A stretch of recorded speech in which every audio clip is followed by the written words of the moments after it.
like Pippin. Yeah. I'm okay. All right, listen, great win. How many takeaways we have on defense? A lot. And a safety. And sudden change stop, man. That's big time defense, guys. That's the way to go. Get the defense a hand. And we had a punch that we almost got too, John. Ball out. Yeah, I can tell how excited you are. I love it.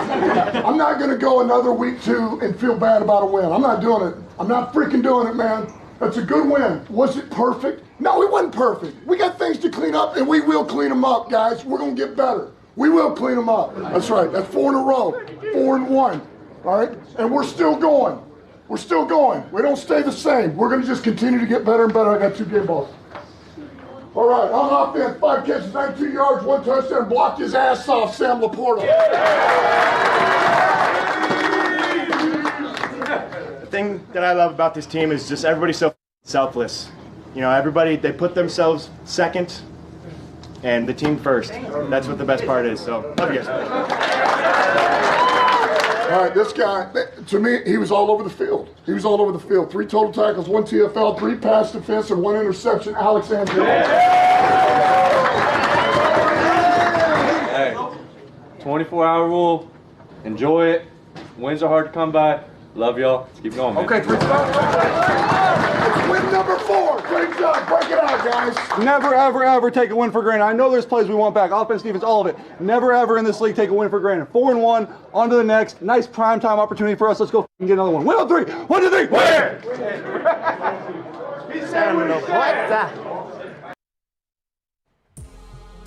The mini Penne Sul game balls are staple of my Sundays. For sure. Sam Laporta. What up, though? Welcome back to Whatever Waits live on WordSports.com. He's about to spin more action. Chris Nicholas Kohloff. Smash the like button. Be a friend. Tell a friend. Share the stream. Spinny, I like your shirt. Thanks. Chris, I like your shirt. Thanks.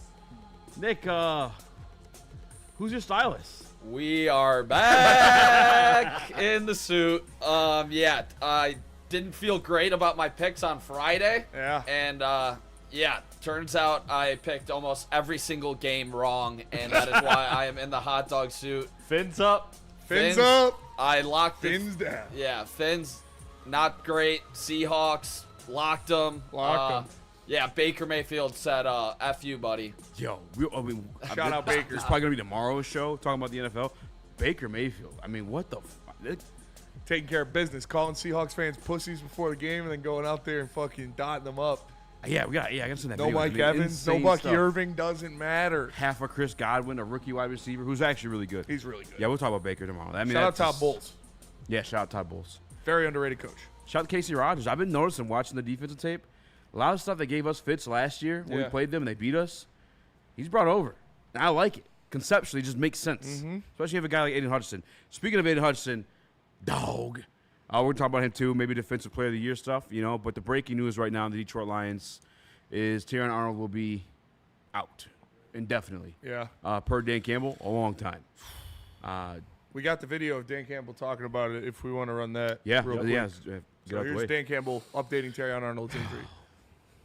Well, he was, I just thought he was very competitive. I thought he was calm. I thought he was cool. And I thought this was one of the better games he's played in a while. I thought he was really good. And, we put a lot on him, and I thought he answered the bell. So, unfortunately, he's going to be out for a while. He's going to be out for a long time. The rest of the season type? I don't know that, but it'll be a while. It's going to be a while. Fuck! Yeah. Not knowing the timeline is not good. Not a good sign. No!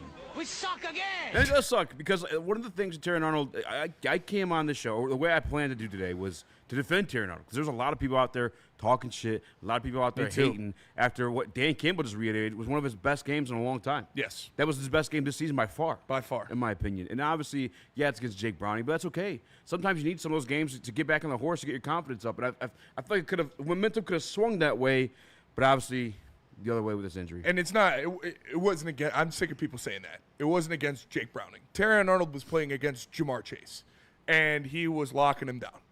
He was, flat out. He had a bad grab, and then guess what happened? He had a pass breakup in the next series after that, and the Bengals ended up punting. Like, yeah, okay, Aiden Hutchinson didn't get the sack, didn't get the the safety. Yeah, that kind of sucks. But it's not like that came back to bite us in the ass and they went and scored a touchdown. Yeah, you can't complain about one rep in a game full of good reps. Yeah. And especially one that you want. Had we lost that game, especially by 2 points, yeah, all right, I'm with you. Like, I'm on the FTA this week train too if that happened. That was the scenario. You won the game. He played phenomenal. There's nothing to bitch about. Yeah, I don't understand. Multiple pass breakups, multiple interception attempts, and I believe it was 6 targets, 3 catches for 28 yards, and one of those catches was kind of like a pick play. Nick Robinson kind of got in his way. It was a good game. It was his best game this season by far. Yeah, I was ready to defend Terrion Arnold tooth and nail, but unfortunately we have to shift our focus because now we're probably going to have to replace him for a big chunk of the season. And I'm not really comfortable with Trey Flowers being out there as your cornerback 1, especially with DJ Reed on the IR. If DJ Reed was healthy and good to go, you lose Terrion. Yeah, it still sucks, but that's only one. Now you have to replace both starting cornerbacks, and you're going into Kansas City. You're playing Patrick Mahomes, who got Xavier Worthy back. You're going to have to do something, and the first thing I think of is Tyreek Woolen. You look at him on the Seahawks, who have a very good secondary and a very deep secondary, and they're kind of in contract talks with him and have made it a point that he's on the market, like he's available. They are trying to shop Tyreek Woolen because they don't want to pay him. Yeah, that was the whole thing. Okay, I was wondering why everyone keeps bringing him up when they're winning games. I just didn't see any reports. reports. No, that was the whole report was that they're not looking, they don't want to pay him. So they want to get what they can from him, and if the Detroit Lions can throw, I would go as high as a 4th-round pick, probably, maybe even higher than that, for Tyreek Woolen to bring him in here and be a guy that can help your secondary stay alive until DJ Reed and then hopefully Terrion Arnold get back. But, man, Rock Ya-Sin was banged up yesterday too. Yeah, it was more cramps with him. Are you sure? Yeah, cramps with Rock Ya-Sin. The stuff with Tyreek Woolen, I thought it was all coming from the Detroit media, Detroit fan base stirring up the trade stuff with him because I haven't seen nothing about him being traded outside of us talking about it. It just wouldn't make sense for them to trade him when they're winning games, competing right now for that division. That one I just never considered, but if that's truly the case, he's being shopped around, yeah, that's when I make the call on. The guy that I was thinking about, the guy that I think would be available, Greg Newsome. And Greg Newsome to me would be the one I go for. This is per Ian Rappaport. With Seahawks star cornerback Devin Witherspoon returning on Thursday, teams are monitoring Pro Bowl cornerback Riq Woolen as a possible trade target by the deadline, sources tell the insiders. Woolen's playing time has diminished in a contract year. Teams believe he could be available. That would be one I jump on then for sure. Yeah. The name I was going with, because I didn't know that, was Greg Newsome. Greg Newsome, contract year for him too. In a losing situation, the Browns, you're not doing nothing this year. No. You need as many picks you can get to rebuild your entire situation because it's bad. It's ugly right now. And they had a phenomenal draft class, by the way, too. Go get another one. Here's another pick. Give us Greg Newsome. No touchdowns in this season. I think he's out on like a 96 quarterback rating, maybe a little bit lower than that. Mm-hmm. I think it was like 16 receptions on 26 targets. I've always wanted Greg Newsome, though. But knowing that Tyreek Woolen's like available, that's probably a more realistic option. I think they're both pretty realistic, honestly, and I would be very happy with either of those if they were to happen. And I do think you got to do something here. I think this is like, yeah, I'd like Rock Ya-Sin and Avonte Maddox as depth pieces if they have to fill in mid-game, or one of them has to be a piece as depth. I don't like starting both Avonte Maddox and Rock Ya-Sin over a prolonged stretch of football. And no disrespect to them, but I just think you need more bodies. Because you got Khalil Dorsey, you have Trey Flowers, who you brought in, who I'm not very confident in. He played 9 snaps yesterday. Looked all right. Yeah, he didn't get exposed or anything like that. But if you could get a guy like Greg Newsome or Riq Woolen from the Seahawks or the Browns, and Brad Holmes has already done dealings with the Browns before, so that is already a pipeline established. Yeah, I think you do it, and I think you bring them in. It wouldn't cost you more than a 4th or a 3rd round pick at most for either of those guys. Could be even later. I think Newsome. Trades are weird. Newsome would be 5th or 6th. I would probably say, but I think Riq Woolen would cost a little bit more because he was a Pro Bowler at one point. But I would do either of those to get a guy in here that could, especially when you look at this stretch of games after the bye week that you've got coming up with the Philadelphia Eagles, with the Washington Commanders. You got Green Bay coming back for Thanksgiving. Doesn't sound like TA is going to be back for that. Maybe you have DJ Reed back, but DJ Reed. Yeah, it's a weird situation. And like I said, it was only 9 snaps. I did watch them. It was all fourth quarter in which the Bengals are passing in every situation. I'm not going to lie. Like, Trey Flowers actually looked pretty good. Just from the film aspect. But again, only 9 snaps. And obviously their offensive line sucks, and it's Jake Browning too. So take that with a grain of salt. There is one other name out there, Spinny. You'd have to do some shuffling around. I would have to do a public press conference. Yep. I may do it right now, or may share it after the break. I mean, how do you want to handle this? Well, it's a controversial one out there, man. But it can fix some things. I want it. It can fix some things. Do it right now. You want to do it right now? Do it right now. All right. I've actually prepared a statement for this one. Let me gather it, if you don't mind. Let me just pull it up here on my phone. This statement is from the camp of Speakeasy, and Speakeasy alone. It does not represent the Woodward heavyweights in any facet. Listen. I'm a bigger man, physically, literally. But I'm deciding to be the bigger man in this situation specifically. In response to the recent developments regarding injuries within the Detroit Lions secondary, I hereby authorize reinstatement of Chauncey Gardner-Johnson. Mr. Gardner-Johnson is permitted to return to the city of Detroit. I thought it was CD Deuce. Contingent upon his active membership with the Detroit Lions. No. Hard pass. Listen, guys, I get it. He was a good player. I never sat up here and told you he was a bad player. I may have shit on him after a couple bad plays, but I never told you he was a bad player. I told you he was a bad person. All right. You bringing the ski mask back out? Listen, all things are on the table right now. Do we have one around? We're in pursuit of a damn Super Bowl. I bought 2 masks this weekend, by the way, for like $169. The worst decision of my life. I don't know what I was thinking. Oh, actually a costume too. What? Darth Vader. Yeah. Shout the Screamers out by my house. Shout out. But listen, and I get it. He's not an outside cornerback. That's what we're talking about replacing. What happened yesterday, if you paid attention to the rotation, anytime there would be a slot situation, Amik would bump into the slot, Rocky Sam would come play outside. Yeah. Well, CD Deuce plays inside slot full-time. Full-time. Amik Robertson outside full-time. It's all things. Listen, I'm opening up conversations. I'm not telling you it's what I want. I'm not telling you it's what we're going to do. But I'm letting you know, the public, I'm getting ahead of it now, that I'm open for it, and I apologize. I hope you guys can respect my decision. It is for the betterment of this team in pursuit of a Super Bowl championship. Yeah, that's going to be a no for me, dog. You make people like me so you can And point for that reason, I am out. No, I just think that would be my last case scenario, personally, because I would rather get an outside cornerback rather than shuffle other things around in the defense and move people to other positions. I am in the camp of... You're not moving anyone around. Amik's playing outside regardless. You'd be bumping Amik outside because he wouldn't play any snaps inside if you get CD Deuce, because that's the only thing he could do. What's what I'm saying? He's playing outside right now. Yeah, but I'm saying... Now he's there full-time. I'm saying you get a corner to play outside now, and then you bump Amik back inside. I'm saying bump Amik. Amik's going to be playing outside regardless because you got DJ Reed going as well. They're both out. Yeah. Amik's playing outside. But now you have a sufficient enough of an answer played inside. Still going to be a no for all me, dog. options are on the table. So who are your outside cornerbacks then? Rock Ya-Sin and Amik Robertson? In that situation, it'd be Amik Robertson. And Rock Ya-Sin. I think Trey Flowers. Or Trey Flowers? I liked what I saw. I've admitted this publicly too. Like, Richard Sherman's one of my favorite players. He is. I have an affinity for the larger cornerbacks. I always Likes in my him head, big. he could be a next Cam Chancellor. You know what I'm saying? Molto likes you. You know, I always fall for it, but I don't know, man. They're definitely in a situation, especially the KC coming up. Nick? I'm a pass on CD Deuce. No. Hard pass. I'm with you. I do not want any part of CD Deuce Look at the Texans back in now. this Detroit Lions team at all. I just think that he truly is, not a Dan Campbell guy. I think he's not a locker room guy. Obviously, he's bounced around like crazy. Is he a good player? Yes. When out there, yes, he produces and he, creates havoc out there. But I don't think that is the way to go for this team. They need to go address the outside cornerback via the trade, and I would get aggressive and try to get obviously like a really good player. Because even with, the draft capital you would have to give up, this team is ready to win a Super Bowl. Go out and get a goddamn corner.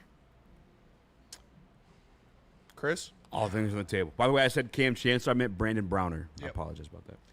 I would say I knew what you I would mean, say man. I'm good on Thank him. you. to be honest with you, I'm good on CD. I don't think he'll bring what this team needs. And look, the time he was here last time, he played, what was that, 1 game? 2 games? Yep. And then he got hurt. Like, I also question his durability. And he's now 2 years older from that point. So durability is a real question.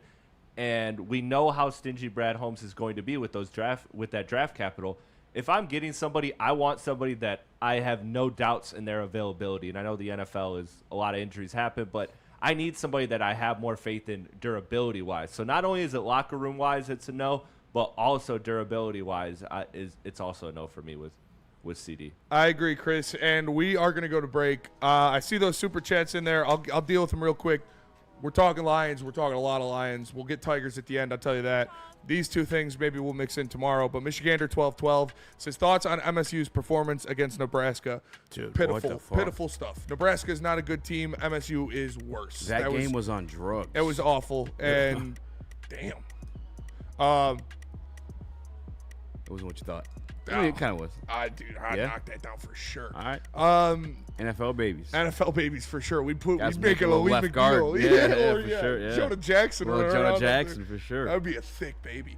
All right. Yeah. It was awful. It was awful, and it was embarrassing. And we are cooked as an organization. And if they don't make a bowl game, Jonathan Smith should be fired. Stephen Peters in the Woodward Sports Chat again. Shout out. Probably not going to get to this today, but I'm extremely excited. Me and Justin are going to film a special edition Woodward Wings preview for Wednesday before the game, and then we're going to do a post-game show after the game. But he says, did you see the Red Wings final roster? No Hall and the kids made it. Yes, Justin Hall and Eric Gustafson were waived, and they cleared waivers for the Red Wings. Hall sent to Grand Rapids. Finney, MBN, ASP, all on the roster, and there's only 23 men on it, so they're all making the team. It's fucking sweet. Listen, I know C-Deuce head case, good player. Not the guy I want, but I'm willing. I'm open to it. Shout out, Gun Guy. Take your pants off. Let's go to break. We'll come back. We're going to keep talking Lions, but first, tell us about Ben Johnson, Nick. Corporations, the government, even your insurance company will do whatever it takes to minimize their liability and withhold your compensation. So when something goes wrong, make Ven Johnson your first call and get a fighter in your corner. Contact Ven today at venfights.com. Art and Jake's, honestly, genuinely, one of the better watch parties I've ever experienced here my entire time here at Woodward Sports, especially as a remote broadcast. TVs wall to wall as advertised. The food was so Put good. it to you this way: conversations with the owner. Hey, what's the best thing here? Brother, he couldn't give me an answer. You want to know why? Because everything is good. Art and Jake's, probably my new spot whenever I'm not here doing watch parties. Phenomenal place. 22 draft beers, excellent food choices, great bartenders. Make sure you check them out. Art and Jake's near you. Get ready for the ultimate sports experience. Join former University of Michigan star and NFL sensation Braylon Edwards alongside the charismatic Shep. Braylon Edwards, touchdown Michigan! As they break down the latest in sports like never before. Tune into the Braylon Edwards Show with Shep. Touchdown, Braylon Edwards! Weekdays from 2 to 4 p.m. only on the Woodward Sports Network. Don't miss out on hot topics, insider insights, and the banter that keeps you coming back for more.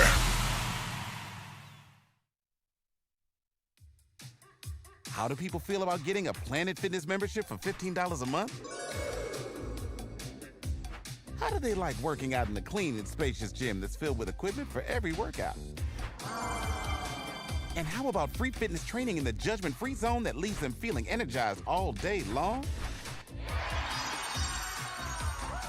Join Planet Fitness today with the free PF app, online or in club, and start getting that big fitness energy for $15 a month. Detroit has the best sports fans in the world. That's why they deserve the best sports coverage in the world. We are the Woodward Sports Network.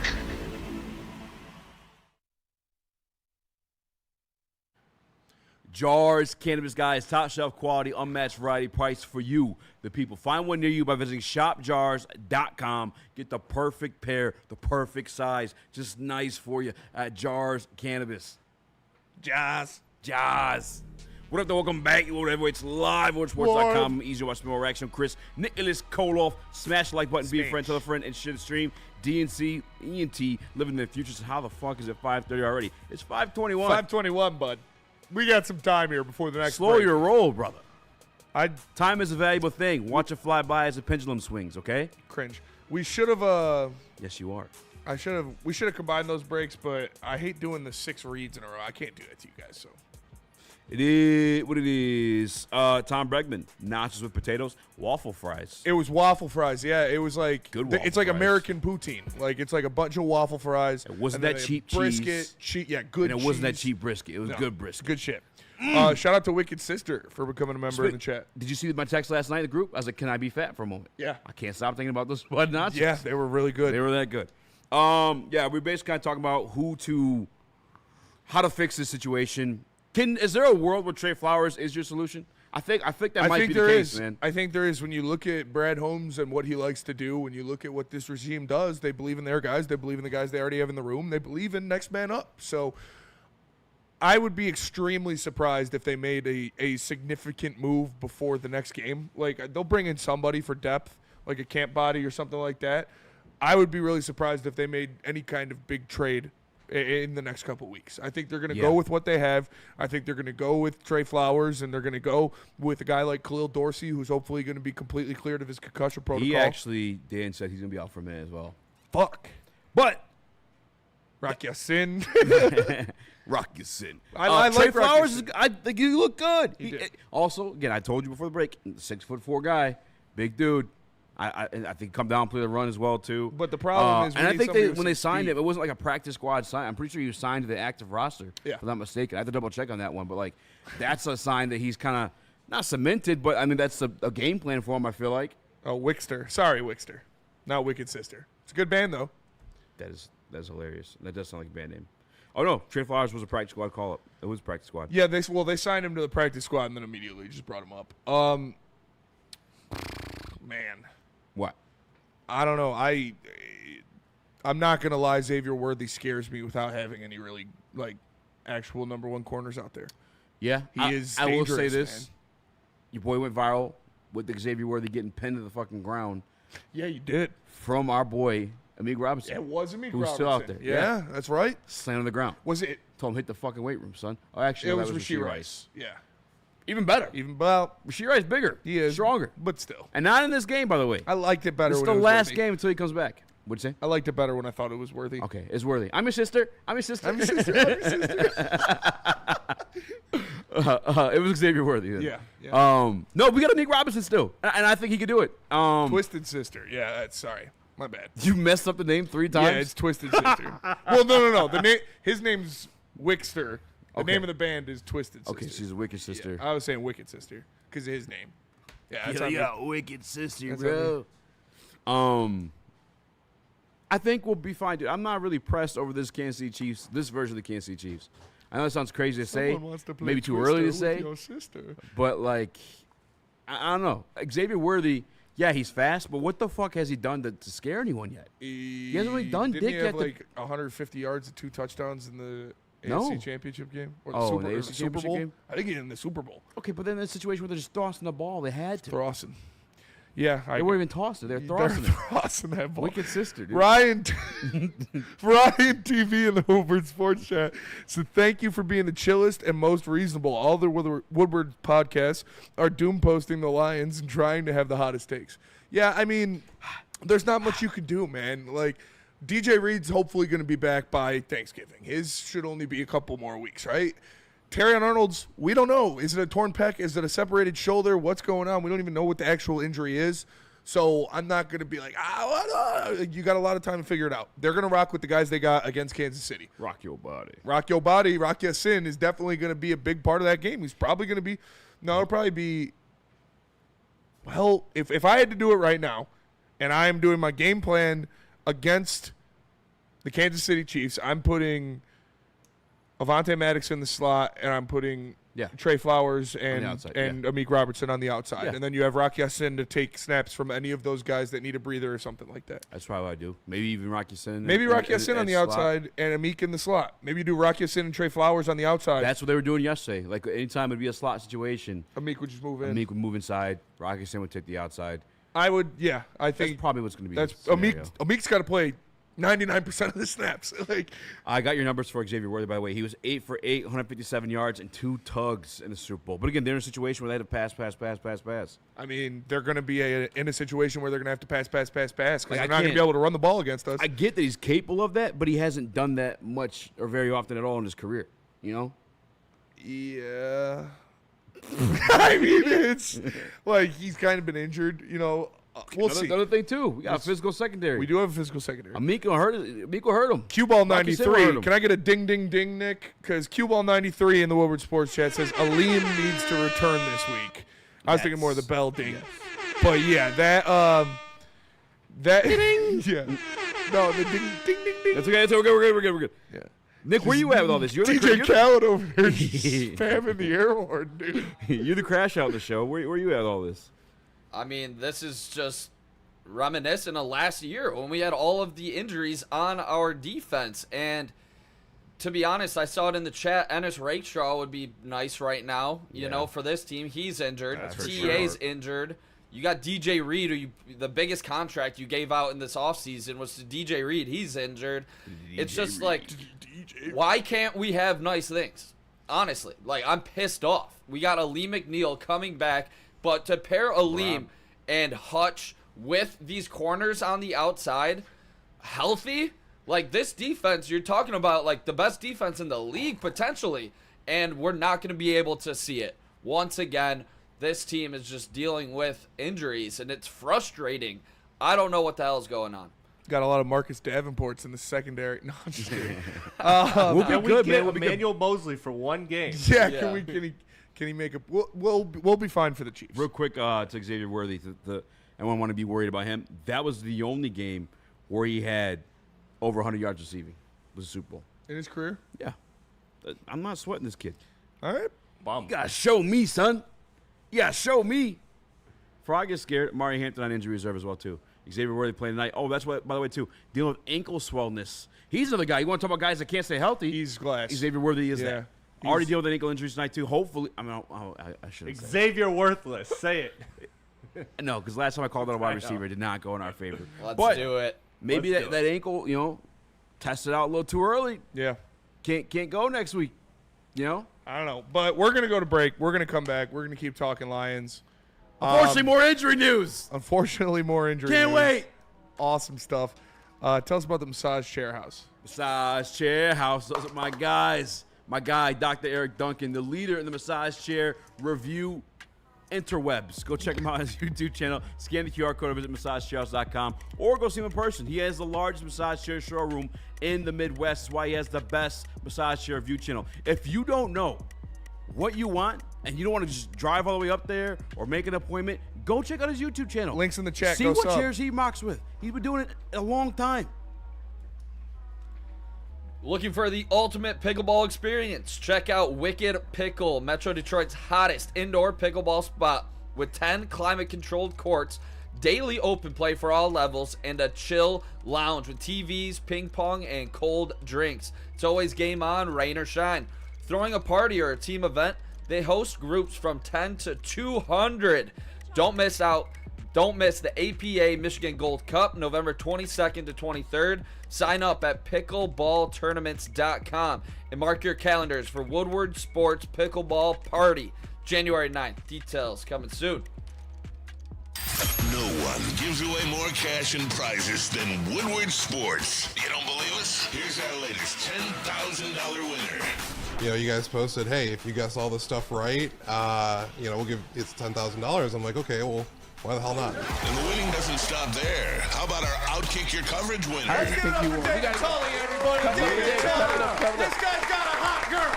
Bigger prizes, bigger giveaways, cash, merch, tickets, and more. All from the biggest sports network in Detroit. No one does it bigger and better than Woodward Sports. Make sure you're following, liking, subscribing on Instagram, Facebook, X, and YouTube for your chances to share in the winning. From Detroit's #1 sports network, Woodward Sports. Why do we fight? We fight to protect the innocent, to hold the powerful accountable, to bring the oppressors to justice. Why do we fight? We fight to secure and preserve our civil liberties, to get each and every one of our clients the justice they deserve, and to make the lives of real people just like you whole again. ThenFights.com. The bats are hot, and the weather is getting hotter. Summertime in the D with Detroit's big hitters, Woodward Sports. Les Stanford Chevrolet Cadillac Buick GMC. Make sure you go to lesstanford.com to see the best deals in America. Any car you need for the price that fits your budget. Les Stanford Chevrolet Cadillac Buick GMC. lesstanford.com. What up, though? Welcome back. What are the weights live on WoodwardSports.com. I'm Eazy. Watch more action. What up, though? Nicholas Kohloff. Smash the like button. Be a friend, tell a friend, and share the stream. Talking Detroit Lions. End of the show, we'll get into some Tigers. Had they won the game, maybe we started off there. But you know what? They did it, so they don't deserve it. Just keeping it a buck. LeBron has an announcement tomorrow. I bet it's an advertising situation. Probably. But JGB in the Woodward Sports chat says, what if he transitions and goes to WNBA? That would be awesome. That would be awesome. He'd win 25 rings. Yeah, it's a Dave Chappelle skit. If LeBron says he's a woman to go play in the WNBA, where he would average 200 points a game. He would average 200 points a game. Yeah, he would. I mean, honestly, that would be kind of tough. Oh, dude. I would watch WNBA at that point. I would watch the WNBA for sure if LeBron played. Buy a jersey, Queen James. Queen James. Queen James. You saw the king, now meet the queen. Queen James is crazy. Queen James. Queen James's reign would be more deadly than King James's. Yeah, it would. And the WNBA, they like play year round or some shit. I swear to God, it's always like, oh, WNBA playoffs starting, and it's like, it's because they're trying to force it down your throat. Yeah, pause. Yeah, but they really hell don't. yeah. That's why it feels that way. Honestly. Damn, she's beautiful. She was beautiful. And she's super tall. That's super tall. Prime breeding stock right Another there. left guard in the Definitely. maybe a tackle. That might be a tackle. Yeah, she might get she a was tackle or probably tight end. taller than me. She was she's at least 6 foot tall. She's definitely taller than you. All right. We talked about Terrion Arnold. We can continue to talk about Terrion Arnold, by the way, too. We would make Joe Alt. Yeah, you guys would make Joe Alt, for sure. I'm not pressed over that one. I think we'll be fine for the most part.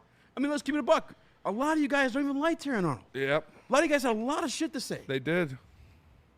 Nick, you're looking at me. I'm lenient on Arnold. I don't hate Arnold at all. I never said that I did. So I don't want that to be the narrative. I've been getting a lot of hate, and I was fighting back a lot of it. And now we're gonna see. Like I've been told for about 24 hours now that Amik Robertson is better than Terrion Arnold out on the outside. So we're gonna see. And I love Amik, and I believe Amik can do some great jobs out there. But if he was better, he'd be playing out there if Terrion was healthy. That's how this team works. And Amik's going to have to step up. He is the best corner you got now. He is going to have to lead that unit, and he's very capable of that. He did it in Vegas. He's done it for us. He's filled in for us on the outside because of injury. And I know he's kind of a Justin Jefferson merchant or whatever you want to say, but he's proven that he's capable on the outside, and we're going to need him to play, like I said, 100% of the snaps until at least DJ Reed gets back. So it's got a lot of pressure is now leaning towards Amik Robertson, and I believe he is more than capable of stepping up and answering the bell. But he is the next man. When Dan Campbell says next man up, it is Amik Robertson. So I believe he's gonna hold his own. The other thing too, Jamar Chase 2 touchdowns yesterday, non-Terry, non-TA. Yeah.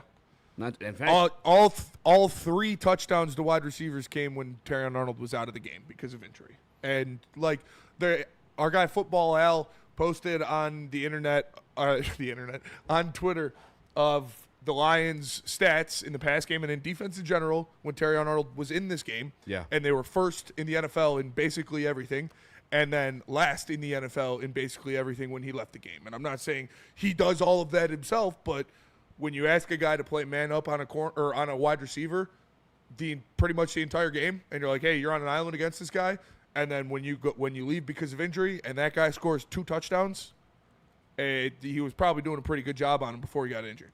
So it sucks.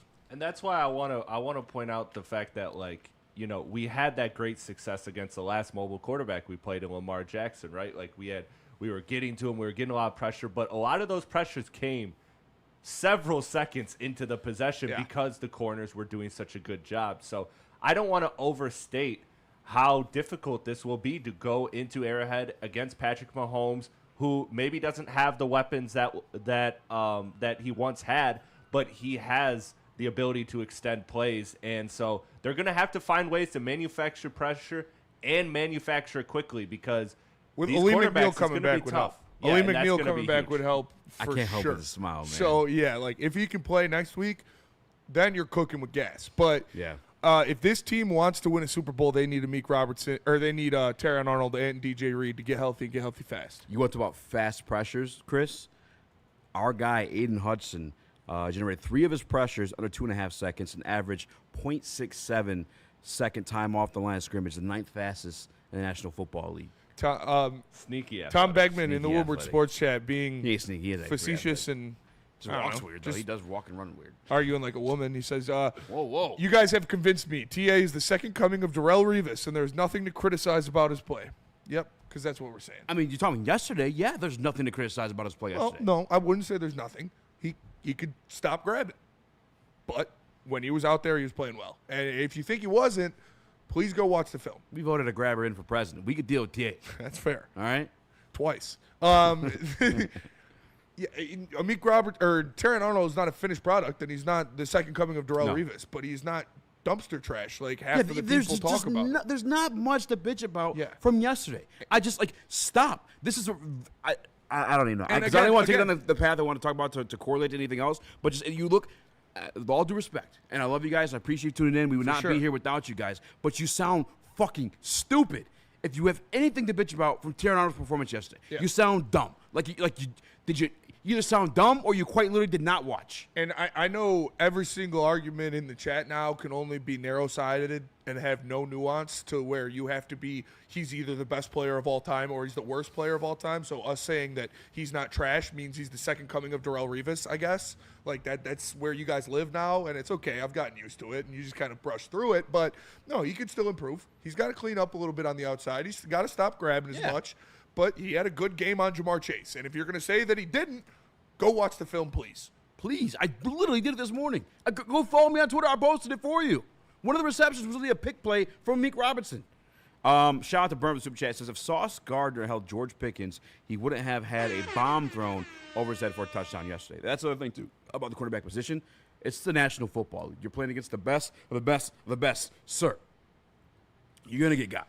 It's going to happen. Sauce Gardner, widely regarded as one of the best cornerbacks in the National Football League, got by Dak Prescott and George Pickens. And George Pickens, he's good. I'd say he's top 12, top 15 for sure, but, that's not supposed to be happening. Yes, when he had top 10. Apologize for your sins. He might, I like George Pickens is a top 10 talent at wide receiver in the league. He's just a crash out half the time. Crash out.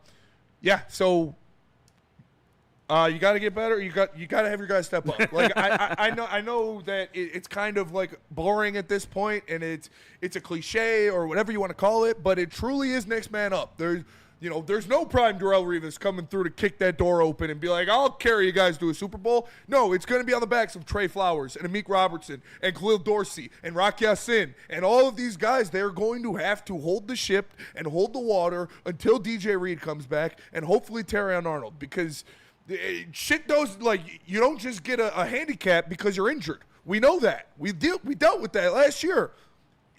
18 players on IR on your defense alone. Oh, what the fuck does that matter? Nobody's going to feel bad for you because your cornerbacks went down. You got to go out there and go into Arrowhead and beat the shit out of Patrick Mahomes so he can't get the ball to somebody, so he can't expose Trey Flowers on the outside. You get to Patrick Mahomes and you throw his dick in the fucking dirt, and that's how you win games. Just rip his dick off. Yeah. Throw it down. Throw it in the dirt. Stomp on it. God, gross. Get that man a massage chair and keep it moving. Get relaxed. DNC ENT, the most interesting comment, Smitty. I need your crash out reaction to this unless you already reacted to it. He says, acting like he had some spectacular, perfect PFF grade showing yesterday is slightly brain dead. Love y'all. Yeah. I mean, if you bring up PFF grades in any argument about football other than to say they're stupid and don't matter, I don't respect your opinion. Flat out. Neither does J.J. Watt, neither does Steve Spagnuolo. So if you say I don't know ball, then neither do those guys. I'll put you this way. Yesterday, Jared Goff missed I know he's 4 passes. I think he was 19 of 23, and he got 68 PFF grade. Yeah. That does not make sense. It's stupid. And I'm not even a gobbler. I'm like, what the fuck's going on? Yeah. But we do have injury news. I promise you, we'll wrap up insulting you guys. We'll get into the injury news after this next commercial break. So he tells about Lady Jane's. Lady Jane's Haircuts for Men open 7 days a week. Walk-ins are always welcome. Stop in, sit down, relax, get an award-winning haircut from one of our lovely, talented stylists. You can get a hot leather neck shave, scalp massage, hot towel treatment, all that wrapped into one in the King's treatment. Lady Jane's Haircuts for Men open 7 days a week. It's wicked awesome.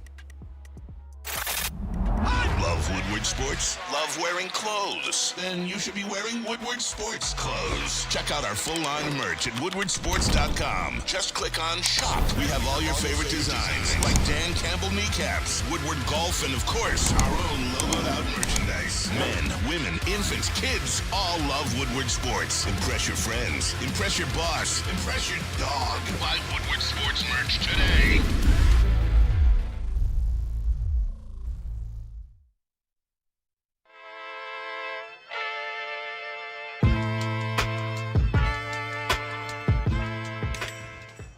Hey, Tony, what's up, bro? Same circus, different clowns. For sure. You want the usual, the big zip? You know me too well. I threw a little something extra in there for your ma. Oh, Hope man. she's doing all right. Ay, guy, sei un santo. You're a saint. All right, buddy, we'll see you next time, okay? Grazie. We don't like to brag that we are the toughest sports network in Detroit, but we do have a guy named Darren McCarty on our side. Woodward Sports. Jack's Car Wash, man. All you got to do is text WSN to 888-522-1729, and you can get a free car wash from Jack's. There's literally one right there. I'm quite honestly looking at the Jack sign right now. And you know there's one on the way home. You see them all over the place because they have 40-plus locations in Michigan. Text WSN to 888-522-1729 for a free Jack's Car Wash, courtesy of Woodward Sports. What up, though? Welcome back to Woodward Heavyweights Live on WoodwardSports.com. I'm Eazy. I spin more action. Live. Chris, Nicholas, Kohloff. Smash the like button. Be a friend, tell a friend, and share the stream. I promise you, we'd stop insulting you just for a bit. Not going to promise for the whole show, but just for a bit. Because we have some injury news. Yesterday, obviously, surprisingly for some, Taylor Decker got the start. I'm sorry, Taylor Decker was out. Did not start. Giovanni Manu got the start. Yeah. That's the crazy thing, too. All right, I will bitch, actually, for a little bit more. Everyone wants to bitch about TA, who had a good game last day. Mm-hmm. No one. I mean, no one said anything. Giovanni Manu was horrendous. Yeah, he was not good. Yesterday. He was bad. Yeah. It was real bad. If you want something to bitch about so bad, there's that. I mean, maybe you might be lucky Jared Goff didn't get fucking decapitated yesterday. And at first, a lot of people thinking, like, they're talking about, hey, switch in Penei Sewell left and then figure it out on the right side. And people are like, well, you can't just do that. I mean, you kind of might have to be honest with you, because that left side is Jared Goff's blind side. And it was looking sketchy yesterday. It's one of the reasons the Bengals were able to keep around in that game for a little bit, because we know our offense. I mean, still, with that being the situation, we still put up 37 points. 2 of them came from our guy, Derek Barnes. Homecoming for him, great game as well for Dave Montgomery. We'll get to that. But here is, Chris, go ahead and play. Which one? Play the longer one, I believe, first. Okay. Dan Campbell and Taylor Decker.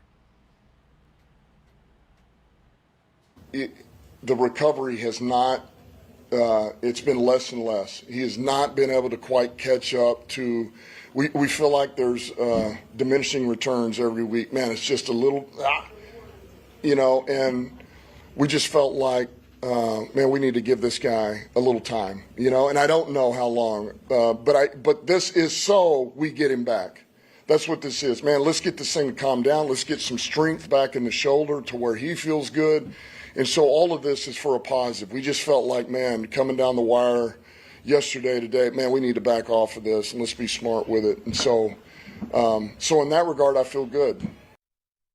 So Taylor Decker's in a situation where he can physically play if need be. Yeah. But he's not himself, and like I said, they're getting diminishing returns. The injury's getting worse. I tweeted out, it sounds like Taylor Decker's going to be out for a while. So you're like, what do you mean? He didn't say that. No one ever said that. Well, then Dan Campbell said this, talking about who might start next week. Who played, you just touched on it, and answering John's question on Decker, is there any thought that maybe Manu could start against Kansas City, just give Decker a little bit more time to rest? Yeah, I mean, we'll see. We're going to look at everything here. Certainly Skip's back, so we'll look at Skip. We brought Devin Cochran today. He's a candidate. And then we'll see where Decker's at, obviously. That's always going to be our first choice is to see where Decker is. But I don't want to put Decker out there if it means that we get a couple of games and we don't have him for the rest of the year. It makes no sense. So we'll play this smart. We'll do what's right. And then next man up. If it's not him, it's next man up. Whether that is Manu again, we'll see. Or is it one of those other two guys I just mentioned? Last one. See, ENT in the Woodward Sports chat says, PFF says Taylor Decker is healthy and ready to go. So we don't have anything to worry about. No, but, yeah, and I'm with Dan Campbell. I'm not that mad about it. You can, I hate to say this, but, you can win some games without Taylor Decker. I want him back for Thanksgiving, and I want him back for the playoffs. Any other game, I don't really care. So, if you got Skip back, awesome. If it's going to be Manu, help him out a little bit. Help! So Jared Goff! It's Taylor Decker. You need him to be healthy for the playoffs, and that's really all that matters with him. So if it takes a little bit while longer, that's cool. Yeah, I'm fine with that too. And to be honest with you, somebody said this, and I just happen to agree with it. It's not my initial thought, but I do agree with it. The point is, it sounds like you may have mismanaged Taylor Decker's situation by bringing him back a little too early, and now you're getting diminishing return on it. Versus hey, maybe let him rest those first couple of games of the season, and then we'll get him back in the middle of it. It sounds like Dan Campbell maybe feels that way too a little bit, and it is what it is type of situation. We got to get, like you said, we need him back for those big division games, which probably is really only going to be one. Because the Vikings look like ass. Yep. And Bears are ass. Yeah. And it's that Thanksgiving game. And the rest of it, too, when you make it to the playoffs.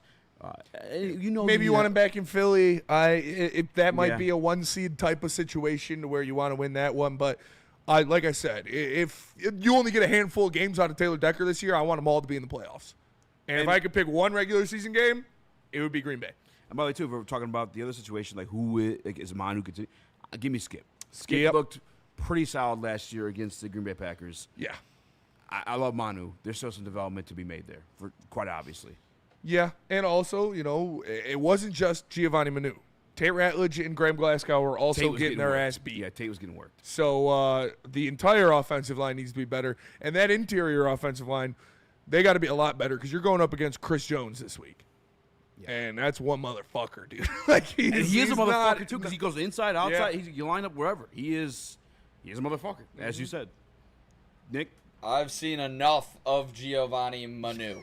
I am out on Manu and this developmental piece where Brad traded up for him. You want to see at least some signs that he is going to be able to be a starting tackle. And I didn't see anything yesterday. I do not believe Manu is a starting tackle in the NFL. I'm 100% going to Skip for this Kansas City game if Decker's not back. And what's the situation with Skip right now? Is he in the practice squad? Yeah. Hurt? Yeah? He was hurt. Okay. But well, I guess it depends if he's good to go now. But yeah. Oh, Skip's good to go? Yeah. Per PFF? Did you get it confirmed per PFF? Per PFF. Per Dan Campbell. He said he's ready to go. Yeah. I'd prefer Skip in that situation, too. I would, too. And I don't want you to run snaps, but I watch the pass block. Whoever it is, Skip, Manu, whoever the other guy he mentioned, help him out. Put a tight end over there, or at least have the running back chip that guy. You don't need to put Skip or Manu on an island. Like, you can help him out a little bit with a tight end. That video of the old lady getting shot in the T-shirt cam was AI. It was? Yeah. Oh, man. That How shit. gross you feel? I was laughing at that shit so hard, dude. I was watching it on Saturday in my bed. It looked pretty real. Literally crying. It was so, man. That shit is so funny. You know what gave it away is when she gets up. Like, the old lady's not moving that clean. Yeah. And the guy's face, he's smiling the whole time. Yeah, he was just blank face. Yeah, I thought maybe he's like little pretty cousin. crazy. Chris, do you have any takes on the Taylor Decker, Giovanni Manu situation? I want them to be as cautious as possible because, look, I've been saying it the last couple weeks. This schedule isn't as tough as I think we thought it was going to be at the beginning of the season. It's fair. And now, on top of that, too, look, he proved to me what he could do already on quote-unquote diminishing returns. Yeah. The way he performed great against Myles Garrett, I think that, you got the confidence that this guy, if he is healthy, this season he is able to provide you with what you need. The worry has always been about Decker and Glasgow is health. So right now, if you have to, especially while Graham is healthy, this is an ideal time to sneak him in there, and you have some winnable games coming up. You do have Kansas City and Tampa Bay next. Those are two tough games, but Tampa Bay has lost a lot of weapons, but Baker is good, so you got to acknowledge them. We kind of have had their number, though, so I'm not really that worried about that. They beat us, last year, 2 years ago? Yeah, but we beat them twice. They beat us we beat them once since then? What? Tampa Bay? Tampa Bay, we've only beat them the one time. We'll beat them twice. No, we won regular season, playoffs, yeah, we're 2-2, so and then it's they beat a us in the regular season. Yeah. So It's a wash. But I still feel like those are winnable games. What? We up 2-1. No, because they won the game last year. 2-2. Yeah, they won. They won Week 2 one last year. Yeah, so we're 2-1 because we beat them in regular season, then we beat them in the playoffs, and then they beat us last year. Yes, you're right. I was thinking we split for some reason. But that's going to be a game. Twice, The weakness of our team, and our defense, by the way, playing ranking very well, doing really good things. But the weakness is the secondary. Yeah. And now you added the injuries to that too, and a guy like Baker Mayfield who's playing with his head on fire, hair on fire, whatever expression you want to use. Our defense, feel like my head's on fire. Our defense is going to have to be our offense. Ghost Rider, dude, worst movie of all time. Was it bad? It's awful. And Ghost Rider is such a cool character. Nick Cage. And I fucking love Nick Cage. And that movie just sucks, dude. It's so bad. I saw the part. Ghost Rider is like one of the most OP Marvel characters in the game. In the game? Yeah. Like in the Marvel game. He's bad as motherfucker. Like actual game or like no, he's bad as motherfucker in the game. Yeah. Yeah. Red ceiling, white Benz. Where are you guys at? Red rose, white ceiling. I'm chilling on Manu, really. You drafted him as a developmental piece. Yeah. Canada, that's not even their go-to sport, football. I think you got to give him one more year, and I'm okay with that. I think we'll find out next year what he is. And if he was supposed to be a starter this year anyways. If it's a miss, it is what it is. Brad's giving us enough good things. I'm not going to bitch about it. Yeah. You can miss a couple times. Tesla with a touchdown yesterday, too. Tesla with a touchdown. I put some cheddar on that. Remember, I called it. I called it on the show. Oh, you did call that. Wow. Yeah, that's true. How much you win? I won I think it was $35. I didn't put a lot on it, but the odds were so nice that fuck yeah. I know that's nice. Didn't have to put much on it. So I'm still chilling. Well, you said what'd you do? I put a stupid amount of money on Lions money line. Demont Tutty. Nice. Oh yeah. Yeah, I put a. How much you win? You gotta say. I put a pretty handsome amount on. I put 4 units on a David Montgomery touchdown. I put 4 of my units. So I'm happy that hit. I knew it was going to happen. The second one too. Jared Goff said it, so we wanted to get him in there second time. Actually, get him in there. I knew it was going to happen, but I was getting a little nervous, in the third quarter. I was like, all right, let's come on. I was pissed because I put him for 2, and then that throwing pass, I was like, does that count? Does not count. Yeah. It should if it's a fucking running back, because I can't even bet him to do that. Let's talk about the good things when we get back. Yeah. There's a lot of good things when we get back. There's a lot of good things that happened in this game against the Bengals as well, and we're going to talk about those. Tesla was one of them. The David Montgomery stuff was one of them. I think the offensive line in the second half looked a lot better than they did in the first half, especially in the run game. So we're going to talk about that. But first, let me tell you about Planet Fitness.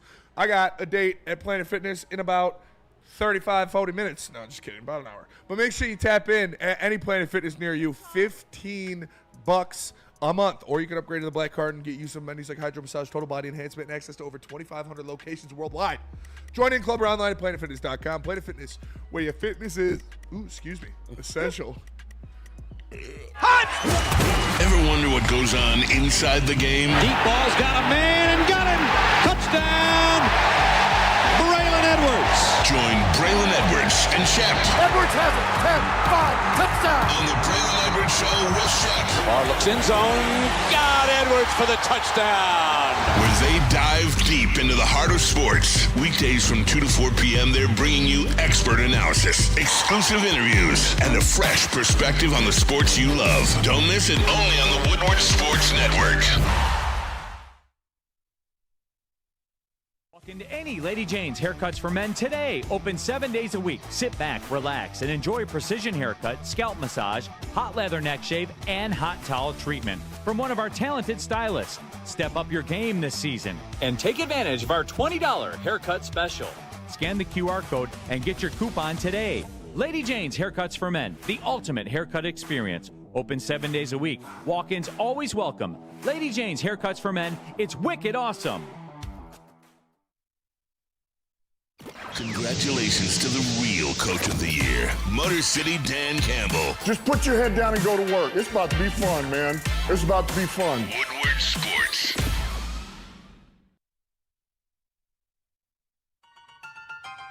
The boys of summer are ready to get back to the playoffs, and there's no better place to get your Tigers coverage than Woodward Sports. Join us all season long as we follow as our hometown Tigers claw and fight.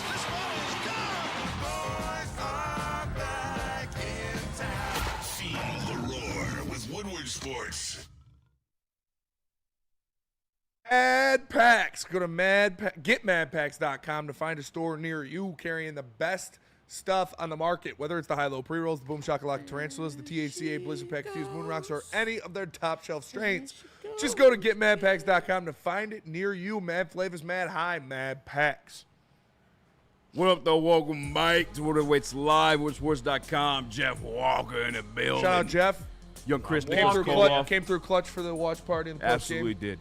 I'm Eazy, that's Spinball Rax. I know you want to talk about the positive stuff. I do want to get one other thing out the way. I just want to inform, I want to educate the crowd. What'd you say? Jeff cashed some Rico Dowdle love in his, was that fantasy or was it bets? Fantasy. Fantasy. 230 fucking yards. Oh, yeah, 236 total. Yeah. Yeah, I think when I looked at my scores, he had like 40-something points. Yeah, it's crazy. Out of Rico Dotto. My Panthers aren't dead yet. That's half the reason Nick is in that. It is. Who made that again? Who designed that for you? It's by Oscar Mayer. Is it? Yeah. What kind of situation? Who dressed you? Is that Hebrew National? I'm a winner. Ask me about my winner. All right. There's one other thing that I'll just say it actually. Stupid Lions fans are bitching about. Maybe not even Lions fans. They could be Vikings fans on the low. Yeah, we're waiting. People complain about J-Mo. And I won't call you stupid, and that's why I'm here to inform you. Actually, I already called you stupid. We'll get out the way. You're stupid. Week 1, everything went bad. Yep. They had to hit the drawing board, and they had to hit the practice field. Since then, it's been the number 1 offense in the National Football League. Week 2, the Bears. You're going to see, 170-something yards? Yep. He went stupid. 2 catches, 100 whatever yards, 2 touchdowns. Insane. Yeah. Insane game.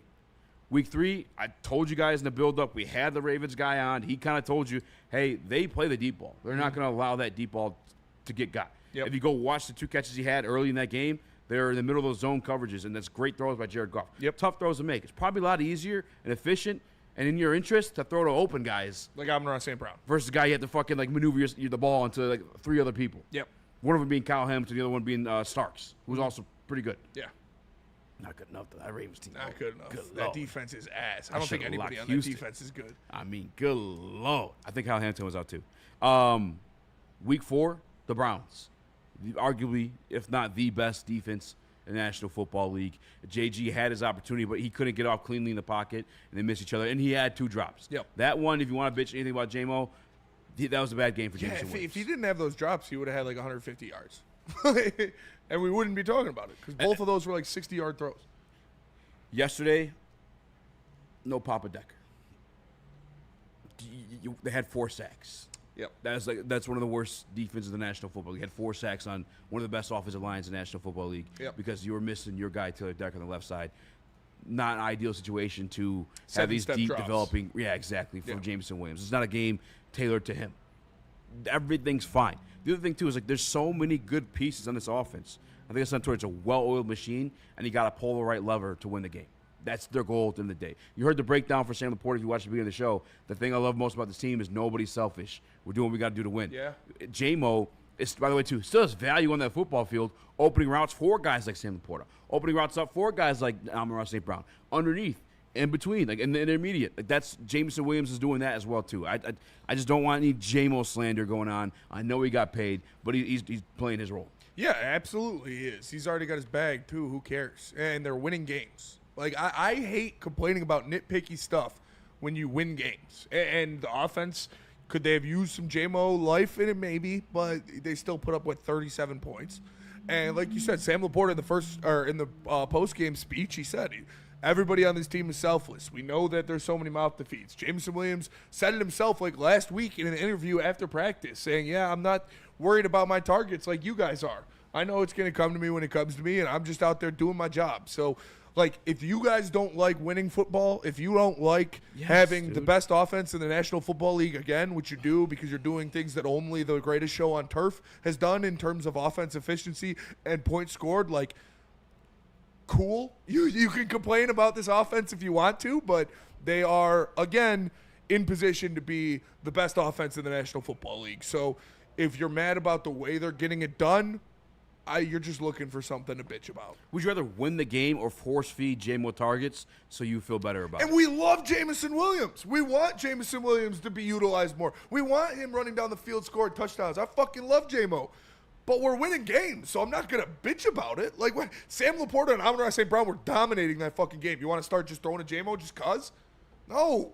Goff was getting killed in the pocket. He can't wait back there 5 seconds for a route to develop. It's all right. Apologize, actually, for calling anybody stupid. Maybe you guys didn't know the context of the situation, but that's what's going on with Jameson Williams. There's nothing to worry about. And like I said, too, he's still a big part of this offense. And the fact that he opens up, Sam Laporta got 92 yards, and Amon-Ra St. Brown got 100 yards. This is a very good point from Chang Vicious in the Woodward Sports Chat. He says, motherfuckers just complaining because fantasy sports betting. Or fantasy or sports betting. That is fair. 100%. That's fair. what all of this is. From Lions fans, and I bet the majority of people complaining about Jameson Williams aren't even Lions fans. They just got him in fantasy, or they put money on his over, and they're bitching about it. Like, sorry, we're not worried about your fucking fantasy team. We're worried about getting real dubs in real life. Burn with the super chat says, J-Mo problems? Is this what it's like to be super rich?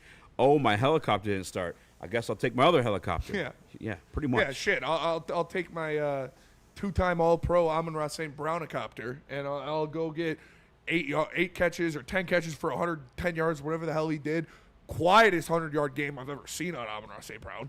Yeah. It was insane. Sam Laporta was all over the place. I'm really disappointed, man. The past 2 weeks, like, no Amon-Ra Sellies. No Sellies. They're part of the best parts. I think Amon-Ra's a little banged up. I think he's a little more banged up than he's letting on. No, I think he's fine. It's what it calls for. Yeah. I'm just saying. I think we did get a little ass shake. Yeah. I think he's and dealing some with dummy on the Bengals tried to reiterate, like, little, what are you doing? Dude, you can't fucking be doing that. You're losing. Talking about the Bengals player. Yeah, the Bengals was doing it in front of him. Yeah, that's a poverty team. Poor. I guess they respect the competitor in them thinking they had a chance, but come on, brother. You can't be shaking your ass. We can shake our ass, so we're winning. 3 rooks making it out of the Wings camp. Yeah, Vivid Prism. That's super hype. Michael Brenseg Nygaard, Axel Sandin Pelika, and Emmett Finney are all in the final 23 for the Detroit Red Wings. Justin Hall and Eric Carlson, Eric Gustafson were placed on waivers. Both cleared waivers. I think Justin Hall is going to be your 7th defenseman, or maybe 8th, even when you look at Bernard Docker. But Hall is in Grand Rapids. See you later, buddy. I don't want to see you ever again in the winged wheel. Can't wait for these rookies, man. Can't wait. I totally wore this shirt because I knew that happened. There you go, Chris. That's awesome. But to the shimmy point, like, again, like, it's kind of like a hot girl shaking her ass versus a not hot girl shaking her ass. Yeah. We can shake our asses. Because we're hot. Yeah, we're hot. Yeah. We're a good team. You don't got an ass. You can't shake your ass because you're fucking losing. Yeah. Your team sucks, and you have one of the worst defenses in the National Football League. Yeah. What are we doing? Yeah. Nobody wants to see you shake that ass. I think Amon-Ra's fine, though. What do you think is No, I think he's fine. I just think it's still like you remember the hand thing he was dealing with the other week. We saw it on the podcast where his thumb was super big. So he's fine. He played a whole season with an oblique detached from his leg. Like, just like he's gonna be fine. He's playing. Not worried about that. You think he's mad about people talking about his ass? Amon-Ra? Yeah. I don't know. But Salty says, I like ugly booties. I mean, yeah, but I'd rather Fan look of at guys nice with booties. big butts. Shaky. Pistons preseason tonight, says John Jones. Yep, shout out. Shout out. Be good to see the boys back out there. Are you Dude, watching? that documentary was so good too. Didn't That watch I put it. in the group chat. It was nice. It was fire. Shout out to I gotta find out who did it because they. Yeah, shout out to the that was Pistons production team. They are fantastic. Yeah, that was really fucking dope. Got me juiced. Ed O'Neill says Lions O was struggling though. Not really. Not in the second half. Not like what. It was struggling by our standards. Yeah. But we still put up, what, 35 points? What was the 37. final? 37. 37? 37. Well, two of them came from the safety. Safety, yeah. So 35, yeah. Yeah. That's We're averaging about 35. which is right? insane to say. Yeah. Like, we have a 35-point game, like, Again, if that's what we're It'll gonna look great out there. like, what the fuck are we doing? They're the best offense in football. It's kind of like Marab. I told you, like, watching that fight, he dominated Corey Sandahagen. He truly did. But Sandahagen wasn't – he had his moments. Not his moments, but just wouldn't go down as easy. And you're like, Marab doesn't look like himself. But it's still like a 5-0 nothing, like, fight card at the end of the night. Yeah, as of right now, the Red Wings' final roster has Emmett Finney on the first line with Larkin and Raymond, DeBrincat Casper Kane second line, Kopp, Comfer, Brandsegg, Nygaard on the third line, Soderblom, Rasmussen, Appleton, and then your defensive pairings are Schrotzsider, Edvinson, Sandin, Palinka, and Johansson and Harmonic. Obviously, JVR still. I think Emmett Finney is going to be the guy that bites the bullet when JVR is ready to go, and he'll get sent back down to Grand Rapids. But I'm excited. Play the fucking kids, man. Why not? What else do you got to lose? We're gonna go great. Sorry. Anthony Patterson asks, was paying JMO $83 million for JMO the right thing to do versus putting that money towards upgrading the offensive line? Feel like we all made fun of the Bengals for doing the same thing with Higgins. Well, we also just drafted an offensive lineman in the second round. You've got a sixth-round offensive lineman that is a starter on your team because he played so well in his spot starts last year. And you drafted another guy that you expect to be on the interior offensive line pretty soon in Miles Frazier. So they addressed that position. Would I like to see them get a veteran or something like that? For sure. But we're not addressing our team in free agency anymore, except for very specific pieces here and there. Anybody else, when we're talking about replenishing talent, is going to come through the draft.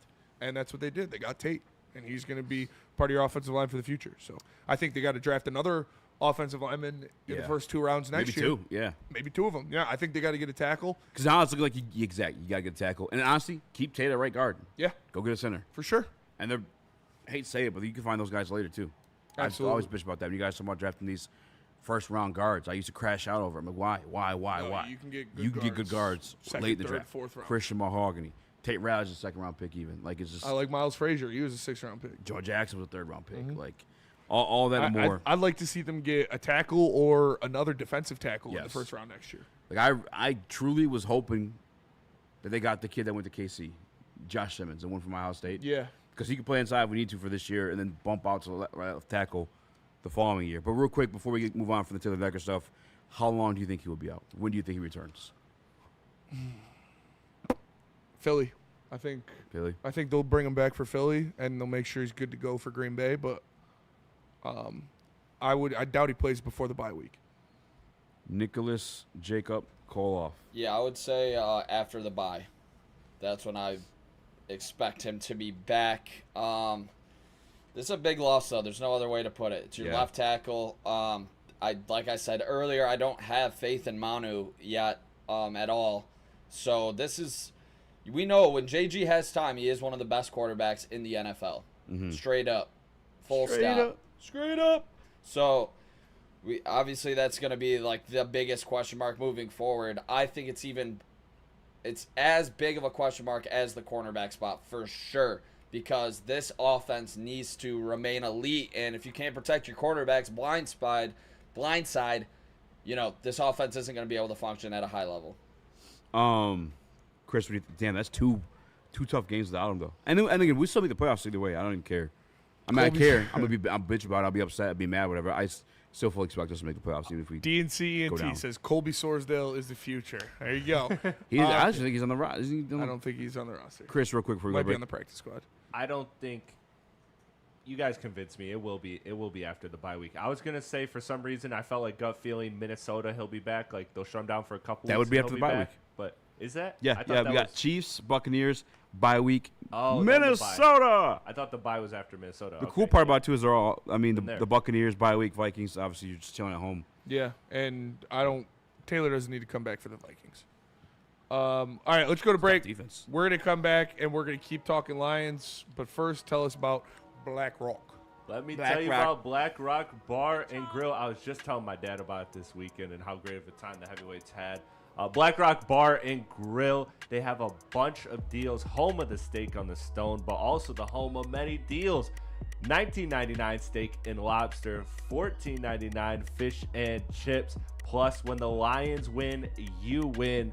They get, again, deals on Lions game day. So make sure you are there to get the great deals. And they are in all of the locations on this list here. Portage, Ann Arbor, Novi, Heartland, Davidson, Canton, and Utica. Black Rock Bar and Grill, a sizzle above the rest. Detroit has the best sports fans in the world. That's why they deserve the best sports coverage in the world. We are the Woodward Sports Network.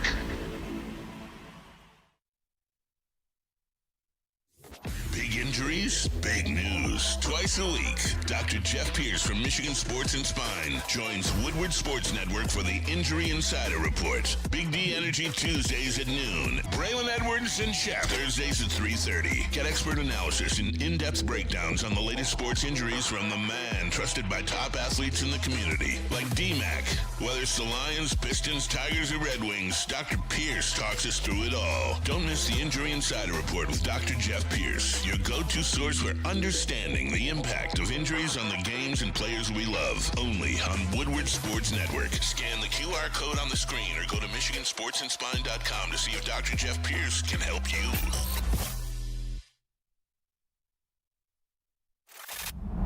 Love Woodward Sports? Love wearing clothes? Then you should be wearing Woodward Sports clothes. Check out our full line of merch at WoodwardSports.com. Just click on Shop. We have all your favorite designs, like Dan Campbell kneecaps, Woodward Golf, and of course, our own logoed out merchandise. Men, women, infants, kids all love Woodward Sports. Impress your friends. Impress your boss. Impress your dog. Buy Woodward Sports merch today.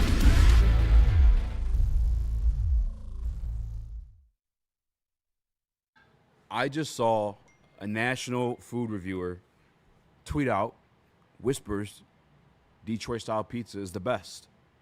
You want who invented it? I did see that. Buddy's Pizza, 79 years and running. I agree. Detroit-style pizza is the best. Shout out to Buddy's for putting that on the map. Go try it yourself. Use promo code TMEAL. Save yourself 10% at buddie'spizza.com. Buddies. So I do. I don't even know who that guy is. Just randomly popped up on my timeline. I disagree, but I respect it. See, it's my favorite. I'm a New York guy. And you're a Chicago dog guy, too. I am a Chicago dog guy. I've never had Chicago pizza. I don't think I'd like it, though. Mid. Yeah. I used to like it a lot, but it's just messy. Yeah. It's lasagna. It's lasagna. It's not. I love lasagna. It's breaded lasagna. 313 raised with the Woodward Sports Chat Super Chat. Whoa. Whoa. He said, I won't panic because Meek Robertson, Ben Solid, Brian Branch, and Curb are elite, and we eventually get DJ back after the bye. But I would be shocked if Brad doesn't make a move for some type of cornerback move with this TA news. Yeah, he'll do something. I'd be surprised if he did something big, like before the next game or two. I don't think they're going to trade for anybody super big until closer to the deadline. But he's definitely going to bring in another Trey Flowers-esque guy, like a guy that you've heard of, a guy that can get some snaps that's off of a roster right now. Maybe a Jerry Jacobs reunion is going to happen. Maybe we'll see something there. Vildor, as much as you guys are joking about it, Kendall Vildor is, I'm pretty sure, on a practice squad. So we'll see. They're definitely going to bring somebody in for depth for the Kansas City game. All right, so when you want to talk about positive things. Everything on the Chicago dog for sure, John. What is your favorite takeaway from yesterday's Lions game? My favorite takeaway, not Giovanni Manu. My favorite takeaway from yesterday's Lions game. I think mine. I think it's Tyreek Williams. Yeah. I think Tyreek Williams and DJ Reader, that interior defensive line. Obviously, you didn't expect much in the run game with Chase Brown, but Tyreek Williams with another swat on that one. They had some pressures, making Chase Browning run around. I think those two guys have been putting on a show all year so far. They're going to need to get better. They're going to need to improve even more. But actually, no, sorry. Shout out to those guys. Shout out to those two. My favorite takeaway from this Detroit Lions win against the Cincinnati Bengals was the play of Alex Anzalone, because he had a couple times over the beginning of the season where he got in pass coverage. He did a couple times, and by Tucker Kraft and by a couple other guys, but that's what he's best at. He is your best coverage linebacker, hard stop. And he went out there, he had the interception, he had a couple nice pass breakups, and he went out there and on a Mike Gesicki and on another tight end. It was impressive to see Alex Anzalone out there doing that. He was flying around the field. He had a couple tackles for loss. He was making plays, and it was good to see him get back to form in the pass game, because that is extremely important. We need him to lock down the tight end on the opposing team's offense. Yeah, I fucking love watching Alex Anzalone play football for this team. I really do, man. He's just like a Tasmanian devil out there. It's crazy, too, because, like, off the field, it's kind of cool. Like, on Imogen, you can search those, like, pictures of Alex Anzalone or linebackers. And one of the ones last week was, like, them doing, like, their prayer before every game.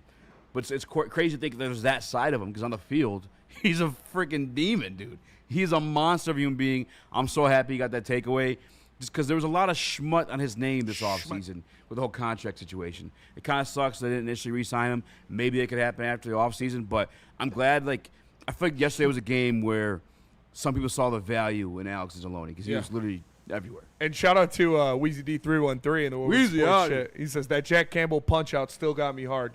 Yeah, even though they didn't get the ball, that was a clean ass punch out. Punching the fuck out of these balls, including my favorite takeaway, Aiden Hutchinson. And I get it. That's what's expected, but give me that. Let me see that.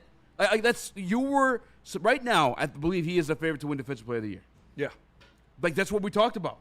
And, like, you say it, but it's also another thing to, like, see it. You know what I'm saying? It feels better when you see him doing the things he's supposed to do. And not only is he getting sacks this year, that's the second time he punched the thing out. It wasn't just a sack, it was a sack fumble. That's, like, the next evolution of fucking being, like, elite, monstrous. Another thing, too, is, like, we seen it in the first game against Green Bay, right? The teams are keying in on him, make sure shit like that doesn't happen. And Hutch is still making it happen. That was something we bitched about heading into like week 2. I was like, Hutch, we know you're getting double team. We know you're getting triple team. We're seeing Myles Garrett get sacks in situations. We're seeing Michael Parsons get sacks in situations. And finally, Eddie Hutch is like, yeah, I'm getting him too. Yeah. Here I am.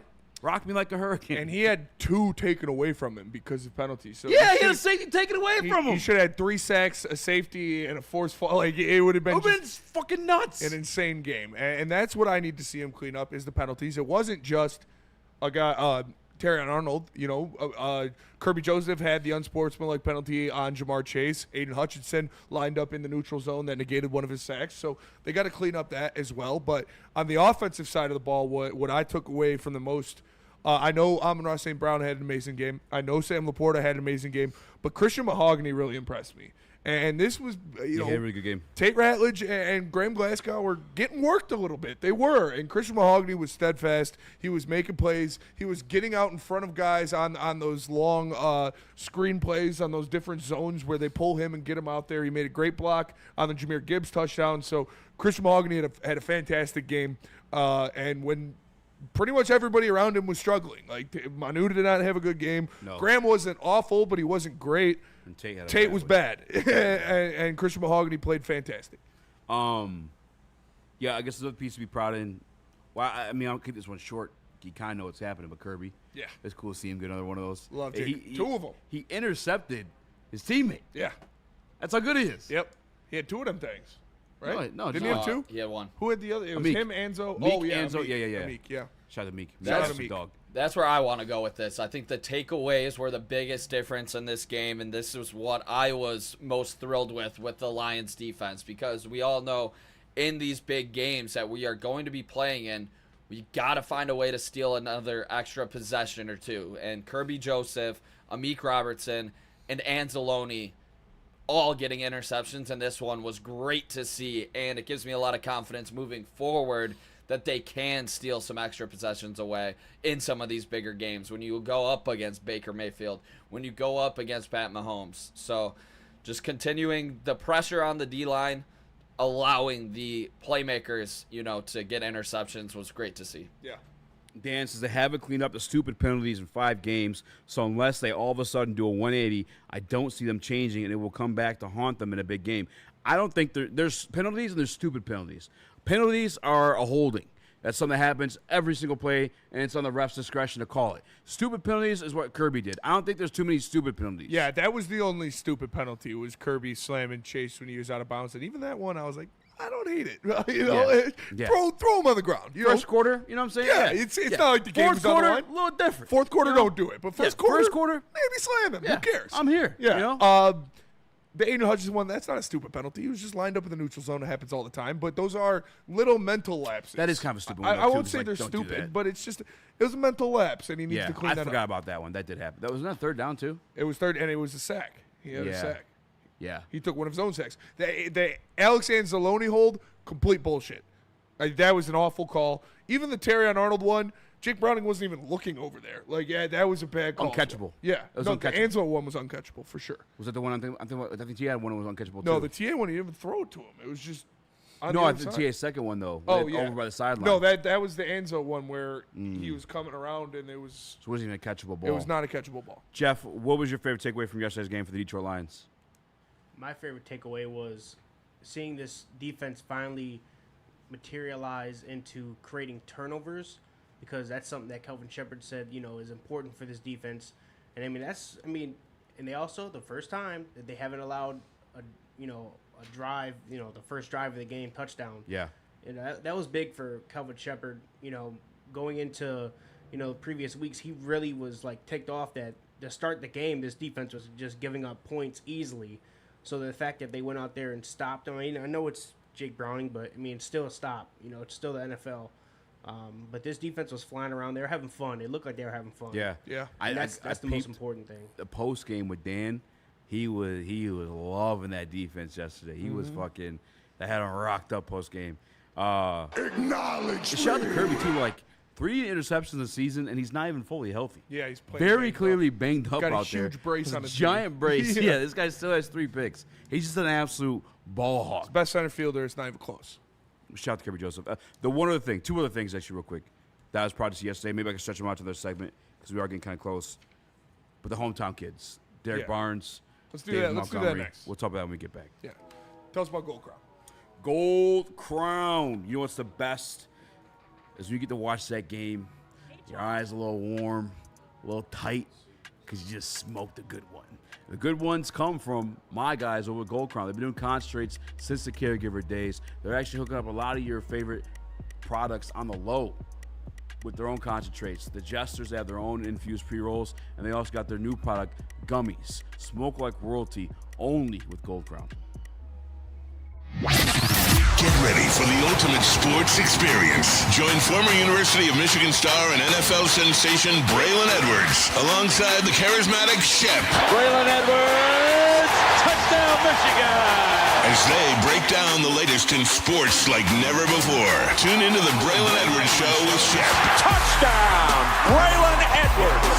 Weekdays from 2 to 4 p.m. only on the Woodward Sports Network. Don't miss out on hot topics, insider insights, and the banter that keeps you coming back for more. How do people feel about getting a Planet Fitness membership for $15 a month? How do they like working out in a clean and spacious gym that's filled with equipment for every workout? And how about free fitness training in the judgment-free zone that leaves them feeling energized all day long? Join Planet Fitness today with the free PF app, online or in club, and start getting that big fitness energy for $15 a month. Congratulations to the real Coach of the Year, Motor City Dan Campbell. Just put your head down and go to work. It's about to be fun, man. It's about to be fun. Woodward Sports. Attention sports fans, don't miss out on expert sports injury insights with Dr. Jeff Pierce. He's got a solution a day in covering medicine. Scan that QR code on the screen to check him out. Same-day treatment for Michigan Sports and Spine, an MRI of Southfield. You can get an MRI, a visit with Doc, a telemedicine follow-up, and a treatment plan on 2 body parts in one visit. It's all you get all of that in one visit with Dr. Jeff Pierce of Michigan Sports and Spine. What up, though? Welcome back to Woodward Heavyweights Live, WoodSports.com. These are my Spinball Rex. No young Chris. I'm just kidding. He's here. We got Jeff in the building doing his training. We got young Chris, Nicholas Kohloff. Smash the like button, be a friend, tell a friend, and share the stream. Share it. The Share hometown it. guys, man. That's one thing you love about this organization. That's one thing that players love about this organization. Guys, when they're on the open market, Detroit's up there. Even the money's not up there. They want to go there because either one, they can rejuvenate their careers, make some money elsewhere. 2, they're going to enjoy their time there. 3, you're contending for a fucking Super Bowl. Yesterday, you had Derek Barnes, homecoming in Cincinnati.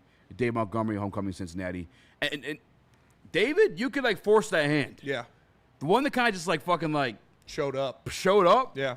Derek Barnes. And DB. one guy that was also criticized somewhat for the contract he got in the offseason too. Showed up yesterday, had a safety sack to seal the deal. Yeah. Because it was getting a little, I won't say it was shaky in this fourth quarter, but cover. It was getting close to the game. It was getting close to the cover. And we had four stops, 5 dolos, I think, and then a sack too. It's a great game for Derek Barnes. Yeah, and Derek Barnes has been playing out of his mind the past couple games. It's been so impressive to see what he's done in Calvin Shepard's defense. And we talked about, Aaron Glenn found that role for him. He found the perfect role for him last year in the defense. Yeah. Unfortunately, he got injured at the beginning of the season, and we really couldn't see him as that Sam spot. But they love how much he can do. The versatility of Derek Barnes is on full display whenever he's out there. You see him play an edge rusher. He plays inside sometimes. He plays stand-up linebacker, hand-in-the-dirt linebacker, whatever you need to do. Set the edge, cover a tight end, go after the quarterback. Whatever you need the guy to do, he is ready to do it, and he's doing it at a high level right now. Shout out to Derek Barnes. I said, the Lions have the best linebacker core in the NFL from top to bottom. Jack Campbell is playing like a top 5 linebacker in the league. Alex Anzalone is one of the best pass coverage linebackers in the National Football League, and Derek Barnes is one of the most versatile players at that spot in the league. They have so many good players that can do so many good different things, and Derek Barnes is a huge part of it. I've been seeing people screaming the secondary will be better without Terrion. I'm assuming they're coming from Woodward and Syndicate. Am I wrong? Absolutely fucking wrong. They're not coming from here. Where? If anybody tells you that the secondary will be better without Terrion Arnold, they're legitimately stupid. I just want to be respectful. I don't want to say smack a bitch. I don't want to say the hard tard, but just some dumb, stupid shit, man. Yeah. Please, they're not coming better. from here. I'll tell you that, Motown Mitch. I think he just came here to hate. I think that's a hate. I think to get shots. Yeah, I mean, he didn't fucking come from here. Not for this fucking show. Not hearing that from this show at all. Fuck out of here with that dumb shit. Sorry, Dave Montgomery. Back to the positive. I'm sorry, that pissed me off. David Montgomery, the best passer in the league this year per statistics, 1 for 1 with a touchdown, perfect passer rating. Jared Goff was 1 point off from that passer rating, by the way. 1 point off from a perfect passer rating, and Isn't he was a 62 on PFF. I'm pretty sure that's what Dan Campbell said. He could have been fucking around, but that's what Dan Campbell said in the. Yeah, shout out to Monty. They threw the touchdown. They gave him the touchdown rushing. And he was really taking off in that second half. We saw the offensive line get a lot better push in the second half, especially in the run game, but they really wore him down. And you saw the chipping away in the first half where they weren't getting much yards. They were kind of getting a lot of tackles in the backfield. But then in the second half, much like the Baltimore Ravens game, in the second half, after you wore down that defensive line, you really started to see some chunks out of Jahmyr Gibbs and David Montgomery, and David Montgomery ended up getting in the end zone. They tried to get him in again, but 2 touchdowns on the day, 1 passing, 1 rushing, and awesome to do that in front of his sister, who this is the first time she's seen him play NFL football because of the accident and the car injury. Awesome for him to get that done in his hometown. David Montgomery's the man. He's one of my favorite players on this team. Just him as a person. He's so funny. In my hometown. So shout out to Monty. Nick, you got anything on Monty or Derek Barnes? I'm thrilled about Monty. I think he deserves it. I think he's a great teammate. I think he's funny. He's on the St. Brown pod when he got on. He's hilarious, and I feel for him. Obviously, with his sister in attendance, it was such a feel-good story to have him finally be able to play in front of her. And, of course, Demont showed out, throwing a touchdown, rushing for a touchdown later.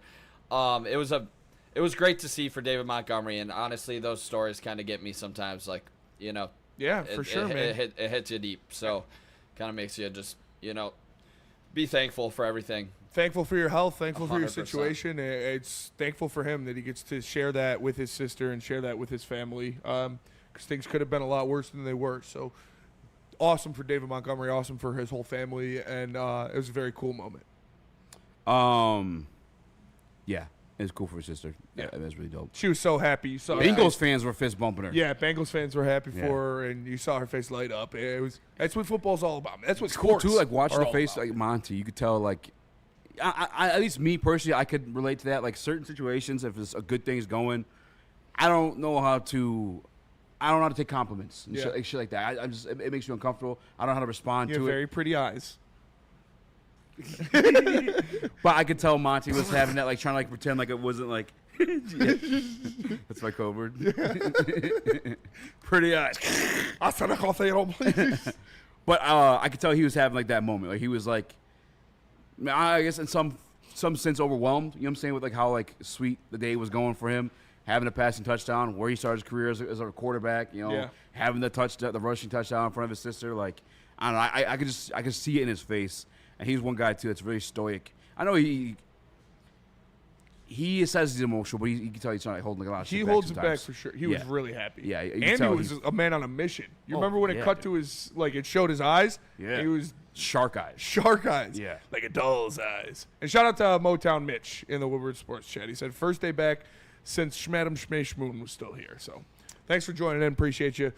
I promise you nobody's saying anything about the secondary being Sorry, better. but you even like saying that pissed me off. It's all right, Easy. It's all right. We welcome Mitch back with open arms. Yeah. I like onions on my dog too, says I'm salty. I like onions on a dog. Grilled onions are good on anything. Any type of meat with grilled onions is elite. I like raw onions. I'm not a big raw onion guy. On a hot dog with some mustard and some onion. I mean, I'll eat it for sure, but I wouldn't. I'm with you, Nick. I wouldn't put raw onions on it. I'll eat it if they're there, but I wouldn't. I don't think I've ever had grilled onions on a hot dog. Really, dude, you should get one at Comerica. Ed O'Neill in the Woodward Sports Chat says, Lions finally won on my birthday. What a time. Shout out, man. Happy belated, You brother. deserve it. Happy birthday, Ed. All right, let's. Ed? Oh. Did it sound you said dad? Happy birthday, Dad. Let's go. Let's go to break. We'll come back.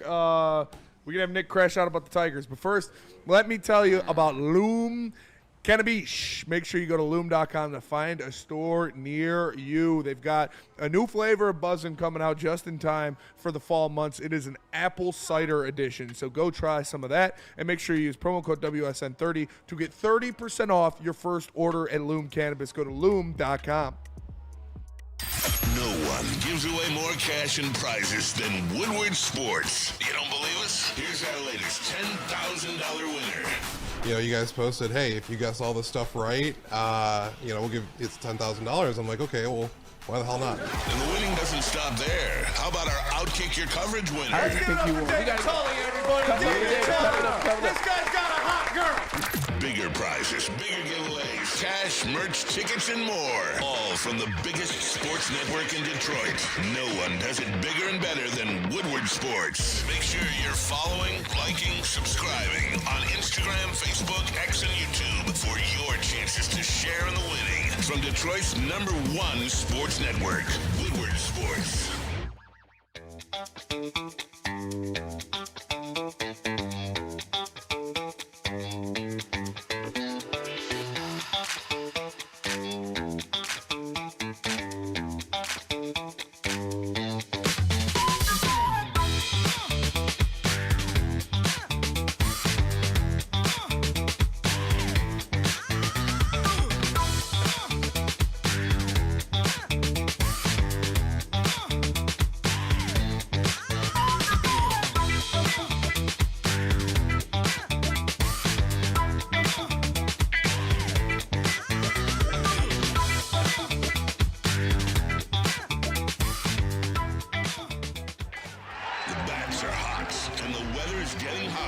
summertime in the D with Detroit's big hitters, Woodward Sports.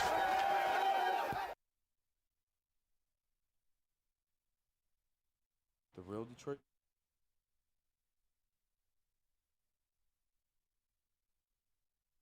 Shit.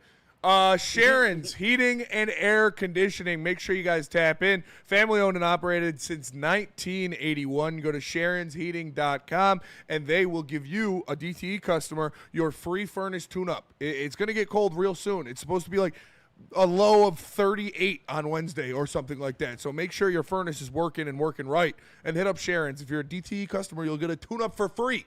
Free! Family owned and operated since 1981. It's Sharon's Heating and Air Conditioning. I'll tune you up. You're really for a read like that again, brother.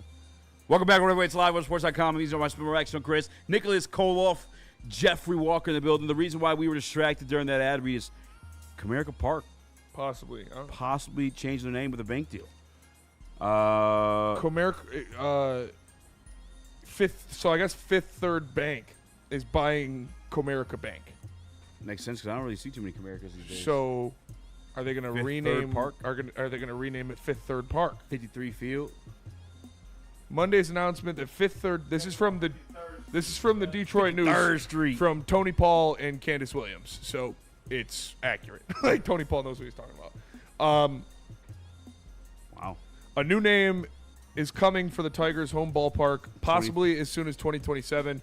Monday's announcement that Fifth Third Bank Corp is acquiring Comerica Park for Comerica Bank for $10.9 billion means that Comerica Park, the Tigers' home since 2000, will eventually be renamed, officials said, and it could happen after the 2026 season concludes, according to officials.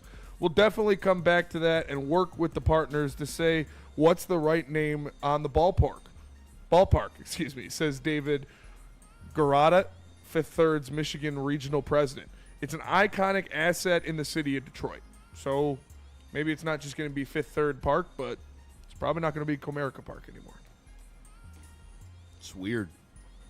I hate when stadium names change. I remember Staples. Staples was all. Is it like Crypto now or something like that? Crypto.com Arena, but I think Crypto.com went bankrupt. They did. But the naming rights remain. They just have them? Yeah, they have them. That's like technically Comerica is through 2034, I think. Yeah. But I've just somebody started bought calling Comerica. it New Tiger Stadium, says Burn. Yeah. We should just call it what the fuck we want. We'll call it Tigers Park. Didn't they just pay to put up a big-ass Comerica Park sign? They did. They moved the Tigers sign, right? They got rid of Tigers and made it Comerica Park. That's actually kind of hilarious. I think it's hilarious because the Tigers have a very cheap owner. And you paid for that to be done only for it to be changed without getting a new contract, by the way, too. So you just have to fucking do it. That's fucking hilarious. Yeah, it's pretty crazy. All right. Nick, you've been quiet today. I already know why. Maybe multiple reasons. But I know one of them is the Detroit Tigers. Speaking of the Tigers. What happened yesterday, man? In your Comerica Park dog suit. This team can't hit, dude. It's like the same thing that we've been dealing with besides one inning in Cleveland where, you know, everybody had the timely hits, and it's just frustrating to watch at times. Like, you stole game one. There's no doubt about it. Troy Melton balled out. Yeah. You know? Real quick, sorry, Nick. I know AJ Hinch got pissed off about saying, oh, they didn't steal game one, they earned game one. No, if you win a game in this series where Skubal isn't pitching, you stole it. Exactly. I mean, and you're starting a rookie on the road in the postseason. You stole that game for sure. And I believe to not walk out up 2-0, you know, is gonna. It's a tough pill to swallow, honestly. Yeah. You had Skubal going. You should have won that game 100%. Shout out Torque for waking up at least a little bit in terms of the offense. But, yeah, this is I'm not, you know, extremely confident that they're going to win this series anymore. I really thought that they should be up 2-0 right now. So just feels like, you know, they're kind of pressing again in terms of their at-bats, and they got to get back to staying in the zone and, you know, just take it pitch by pitch. But they cannot, like, They chase so much, yeah, and they need to get back to the basics in terms of commanding the strike zone. Spatty, what'd you think? Yeah, you're 100% right. They look like they're all having Javi-itis, except for Javi. Like they're swinging at bad pitches, they're looking at fastballs right down the middle. They are completely uncomfortable in those boxes. And I know that I said this last time, and it didn't work out the way I thought it was, so I'm going to say it again. I don't have faith in Jack Flaherty to get through this lineup. I just don't. Like, if the curveball's working, all right, we got a chance for him to go 4.5, 4 2/3. But this is not the Cleveland Guardians lineup. This is the most dangerous lineup in the American League. And when you look at that kind of murderer's row of Arozarena, Rodriguez, Rayleigh, and then you've got Naylor and Suarez, like, Jack's going to have to be pitching his ass off. And he's going to need to bring the best stuff he possibly has, because if he lets up any hard contact to any of those 5 guys, it's not going to be a pop out to left field. It's going to be over in the seats. Yeah, 100%. I mean, Jack Flaherty has to come out and command his fastball to start with. You cannot pitch middle, like you said. Cal Raleigh, Julio Rodriguez, Polanco, Suarez. They will all take you deep. So Jack Flaherty to be on the corners is going to be the biggest thing for me and what I need to see in this game. And then in terms of the bats, they just got to wake the fuck up. Like, it was so great in Cleveland in that game 3 where, you know, the bats finally got hot and they had the timely hitting back after back after back, consecutive hits. And we just have not seen that. And want to give a quick shout out to Bonds. Kerry Bonds. What an epic home run. Yeah. Honestly, that was so special. Kerry Carpenter. Love Kerry. Yeah, I absolutely love watching him play baseball. I repented my sins to Kerry Carpenter this year, so I'm good to go. Yeah. Because you need him in the lineup every day, because he's you your see second. That slide? Yeah. That catch? Yeah, that was a nice catch. He's cruising. He's fast. He looks a lot faster than he did. Obviously, the hamstring was bugging him, because even running the bases, he looks a lot faster. So, yeah. I already repented for those sins. You need Kerry Carpenter in the lineup every day. He's your second best hitter. Where are you guys at with the rest of the series? Do you think that they will win? No. No? I don't think they get to game 5. I saw Midi Kimes tweet last night that she gets uncomfortable every time Kerry's up at plate. But you have Rodriguez. That's her whole team. You have Cal Riley. Yeah. Yeah, it's like literally your entire team. And like you said too, I love Jack. That's just a tough. Listen, that's a murderer's row. This is, I don't know, man. Jack's just got to limit it to solo shots. You can't walk anybody. Jack cannot walk anybody, because he's gonna give up a home run or two in this going through this lineup. He is. He's just got to make sure they're solo shots, and then you can deal with it from there. Casey Mize, I'm even more scared of going through this lineup than Jack Flaherty, because Casey Mize was giving up some very hard contact to the Guardians. And like I said, if you give up hard contact to the Mariners, you're not getting the ball back. Yeah, the Tigers underdogs tomorrow at a +112. Mariners favored -132. Who's on the mound for the Mariners? Gilbert, who's good. Yeah. Yeah, they're going to have to sit on that changeup to keep it down. He is a nasty changeup. Make sure and sinker for that matter. So, yeah, you got to be able to stay in the zone, don't chase down, but I don't know if I feel confident at all that this team's actually going to stay in the zone. Yeah. I will say I'm not writing them off yet, though. No. I think they could. If this team hits, we're going to win the World Series. Yeah. But they just got to hit. They got to hit. Yeah. You got to score at least 3 runs if you want to win this game tomorrow. And I don't have the confidence that they can score 3 runs. It's pathetic. Because, like I said, he's gonna give up a home run, at least one, and so you're gonna have to score a couple runs if you want to win. And I don't know. I don't know if we can.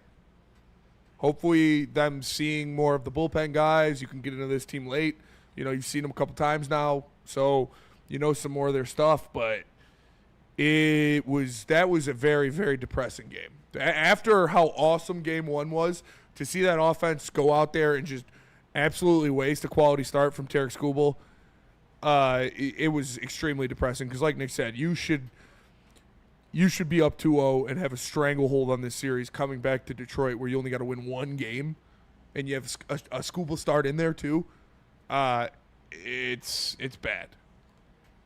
Yeah, it feels like the opportunity was squandered. You did squander the opportunity. 100%. Especially the like, torque tied it up. I know AJ Hinch, you didn't steal a game. We earned it. No, you absolutely stole a game, dude. You had a bullpen game, and you won.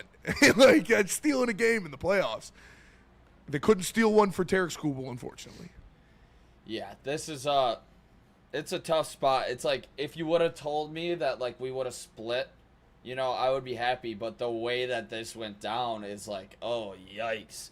So you expected a split. You expected a split. You expected to win the Scooble start. So when you win game 1, you're like, fuck yeah, the series is over. Yeah, legit. But no, you choked. Yeah, this team's got to wake up. Eazy, do you think that they will wake up? No. No. I wish.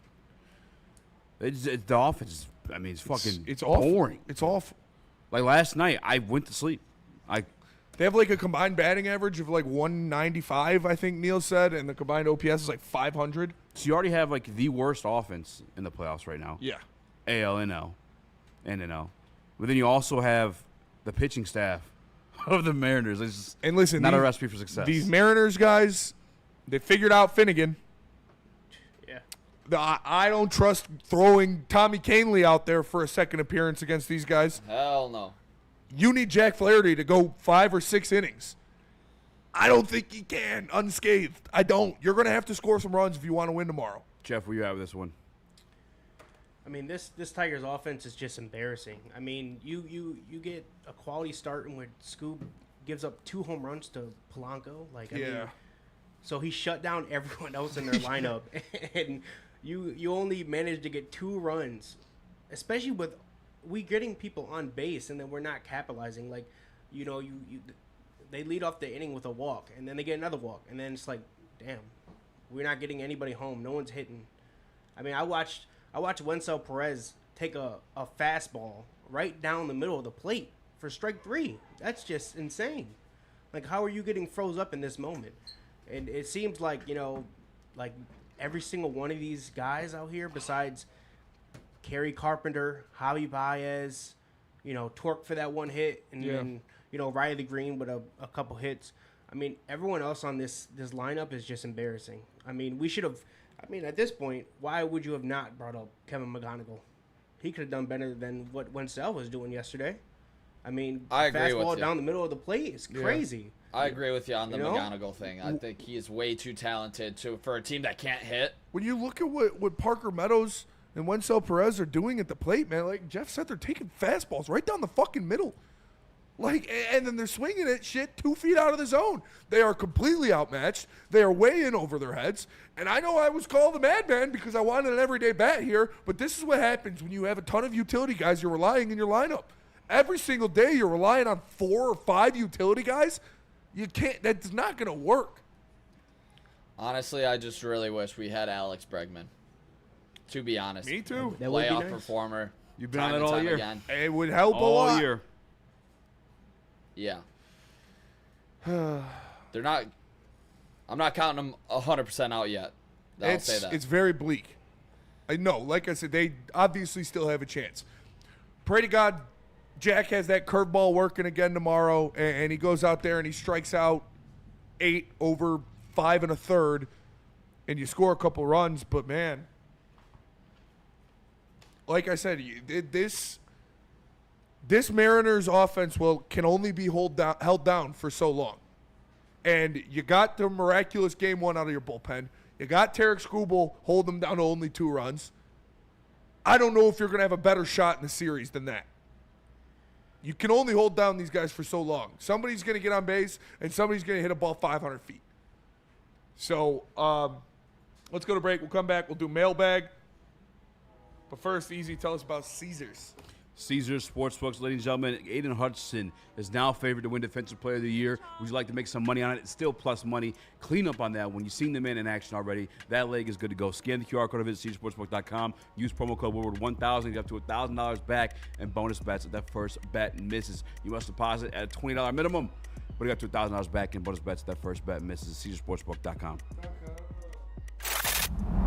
Love Woodward Sports? Love wearing clothes? Then you should be wearing Woodward Sports clothes. Check out our full line of merch at woodwardsports.com. Just click on Shop. We have all your favorite designs, like Dan Campbell kneecaps, Woodward Golf, and of course, our own logoed out merchandise. Men, women, infants, kids, all love Woodward Sports. Impress your friends. Impress your boss. Impress your dog. Buy Woodward Sports merch today. Walk into any Lady Jane's Haircuts for Men today. Open 7 days a week. Sit back, relax, and enjoy precision haircut, scalp massage, hot leather neck shave, and hot towel treatment from one of our talented stylists. Step up your game this season and take advantage of our $20 haircut special. Scan the QR code and get your coupon today. Lady Jane's Haircuts for Men, the ultimate haircut experience. Open 7 days a week. Walk-ins always welcome. Lady Jane's Haircuts for Men, it's wicked awesome. The boys of summer are ready to get back to the playoffs, and there's no better place to get your Tigers coverage than Woodward Sports. Join us all season long as we follow as our hometown Tigers claw and fight. This ball's gone. Boys are back in town. Feel the roar with Woodward Sports. It is the best drink on the market right now. It's Sun Cruiser, and they're paired with Woodward Sports all football season. Real vodka, real iced tea, no bubbles, just a clean, crisp sip that won't fill you up on game day.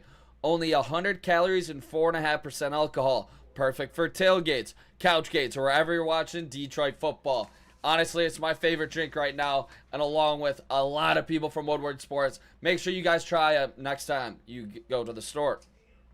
The starter went 5 1/3 with 11 Ks.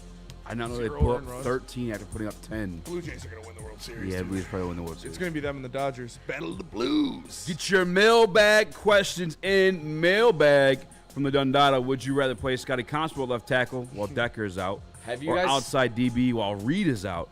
I would take him at left tackle. I think left He's a little tackle. bit thicker, and honestly, the neural pathways Yeah, aren't going to no, save you no, from no, Xavier Worthy on a 9 route. Yeah. Yeah, let me take him left tackle. Yeah, I'll go left tackle. Have you guys seen his updated ones? He's getting He's aggressive. starting to get a little, he's getting a little aggressive. He's getting a Is he hella really? aggressive. Yeah. Scotty's getting mad He they're not said- answering him. Oh God, I gotta find this You one. gotta He's find like, it. "Are you fucking with me, Dan?" Yeah. He's getting kind of scary.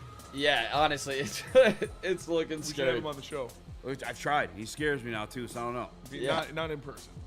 We will have Dan later on this week, though. Dan from Lions Talk Live coming on Wednesday. So make sure you missed real bad. Yeah, I know. Both of them. Mailbag. How many strip sacks will Hutch end the season with? Already has 2. Should be 3. I'm going with 4. I was going to say 5. He's been, maybe 5. I would be comfortable with 5, too. Yeah. He is. 6, It's a trait 7? of his. 6'7". Could be. He's going to get the quarterbacks. That's the thing, too, is And a strip they're sack. making an emphasis on it. Hendrickson has one. He doesn't necessarily even sack off. He just knocked the ball off his hands. So you get him by just doing that, too. Shout to Hutch, man. Evolutionizing this game. Animal. Take another step after last year is kind of nuts. How many for you, Jeff? 6, 7? Yeah, I'll go with 7. How many? 7. 7? When he goes around that corner, man, he is targeting that ball. That when he is goes around that DPOY corner. for sure. That would be DPOY, yeah. Hey, if you haven't yet, go put some money on Hutch, Defensive Player of the Year. What are you doing? You're wasting time. Go get it now before the odds dwindle away. It's true. Yeah. Especially when he gets a pick 6 on Patrick Mahomes. Mailbag is Pereira versus Aspinall, the fight to make for the White House. Don't care. UFC's dead. UFC's not dead. You just don't watch because you're a casual. UFC's dead. It's okay to admit. They don't have any You can just stars. say you're casual. Who's Marab? Nobody You knows gotta who attack Marab is. the sport. They have 1 star. Yeah, actually, I do want that to happen because I don't even want to get political. I mean, I'm not political. I'm really not. But they ran an ice commercial during the UFC event. Brother, you don't have a goddamn one American champion to be running ice commercials. Immigrants are running that fucking company. From Ilya Taporia, Pantoja, Marab, Volkanovski, Pereira, Aspinall. Why do we run an ice commercial? I mean, that's just, I get you're a conservative company. You don't got to run an ice commercial. That's commercial? Ice commercial. What are they? That's what I'm saying. What are they, bro? I didn't even see it. I just saw somebody on Twitter be like, did I just fucking see an ice commercial? That's nuts. That's nuts to me. Why do you have an ice? Crazy. Yeah, what do you need advertising for ice for? I don't understand it, dude. I don't think there's American. Is there an American champion? That's why UFC's No, dead, there dude. isn't. UFC's dead. Kayla Harrison's your American champion. Never heard of her. You're like, I'm gonna let it go. I don't want to get political. UFC's dead. I'm not even a political guy. It's dead. I lean right, actually, if I'm being honest with you. That pissed me off. reading that happened. That's fucked up. They're dead. Mailbag. UFC is dead, says the Dole Spoon. It's not. True. Not dead. It is dead. It's dead to you. Nobody knows anybody. It's not dead to people who fucking watch MMA. Rob's the guy I want to look out for. Yeah, Marab's a demon, dude. Never What are heard you of talking about? You know who Marab is. Volkanovski? Who's this guy? Yeah, fuck. Never heard of him. Why are you guys crashing out before the game is played? Who lost money on the Bills yesterday? Can't predict sports. Who's that? Crashing out by what? I don't know. I picked the Bills. The run, you gotta let us know what you're talking about, brother. I don't know. I don't know. I don't know what he's referring to. I don't know either. I'm not crashing out any game. Oh, I think you might be talking about the Tigers.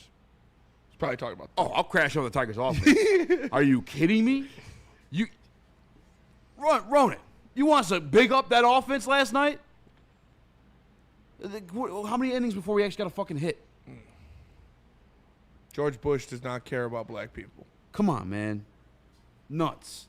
Far from dead? No, it's pretty. Like, all joking aside, it's pretty close to being dead. It's not fucking dead. Mailbag KJ says, Spenny, what's better, UFC or boxing? I don't know, man. It's a toss-up at this point. I'd probably lean boxing now. Get the fuck out of here.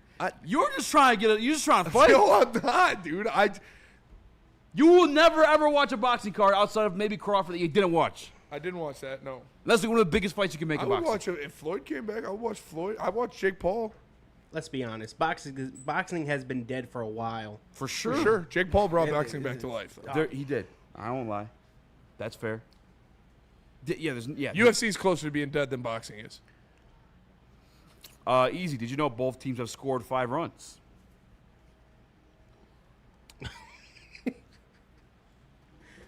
How about the hits, Bubba? Yeah, I mean, that's probably why it's 1-1. I mean, come on.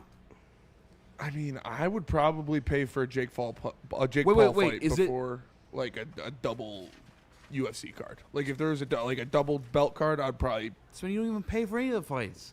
I know we do. For any of them. We do. Pay? The last UFC card that we paid for was. Jan Pereira. Yep. Dustin versus. Dustin versus Justin. Yeah. Dustin versus Justin. Literally, I'm not trying to get a reaction. I'm being serious, dude. UFC is closer to death than boxing is. 3-3 Kurt, UFC event this weekend was boring. You're boring, Kurt. See? That's what I'm saying. Did you not watch Yuri versus Roundtree? That was a phenomenal fight. Yeah, that was pretty good. It was a banger. Yeah. Those two. That was fucking sick.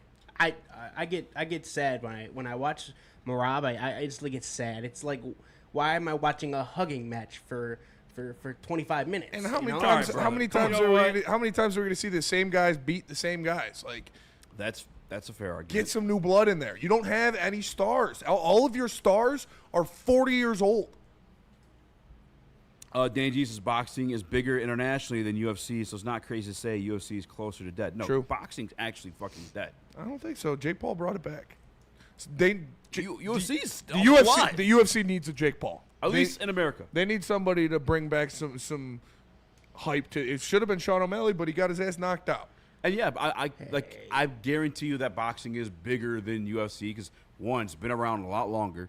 2, it's easier to train like one discipline versus like all of them. Like karate's probably bigger than UFC. It's just. Nah. I'm talking about internationally, like where people actually like training. If that's what he's talking about. No, I mean like numbers wise. Numbers wise. I'm talking about the good old US of A. UFC's shitting at boxing. Tell you who's not dead. I don't think so. I think so for sure. I think the last pay-per-view made a lot more money for boxing.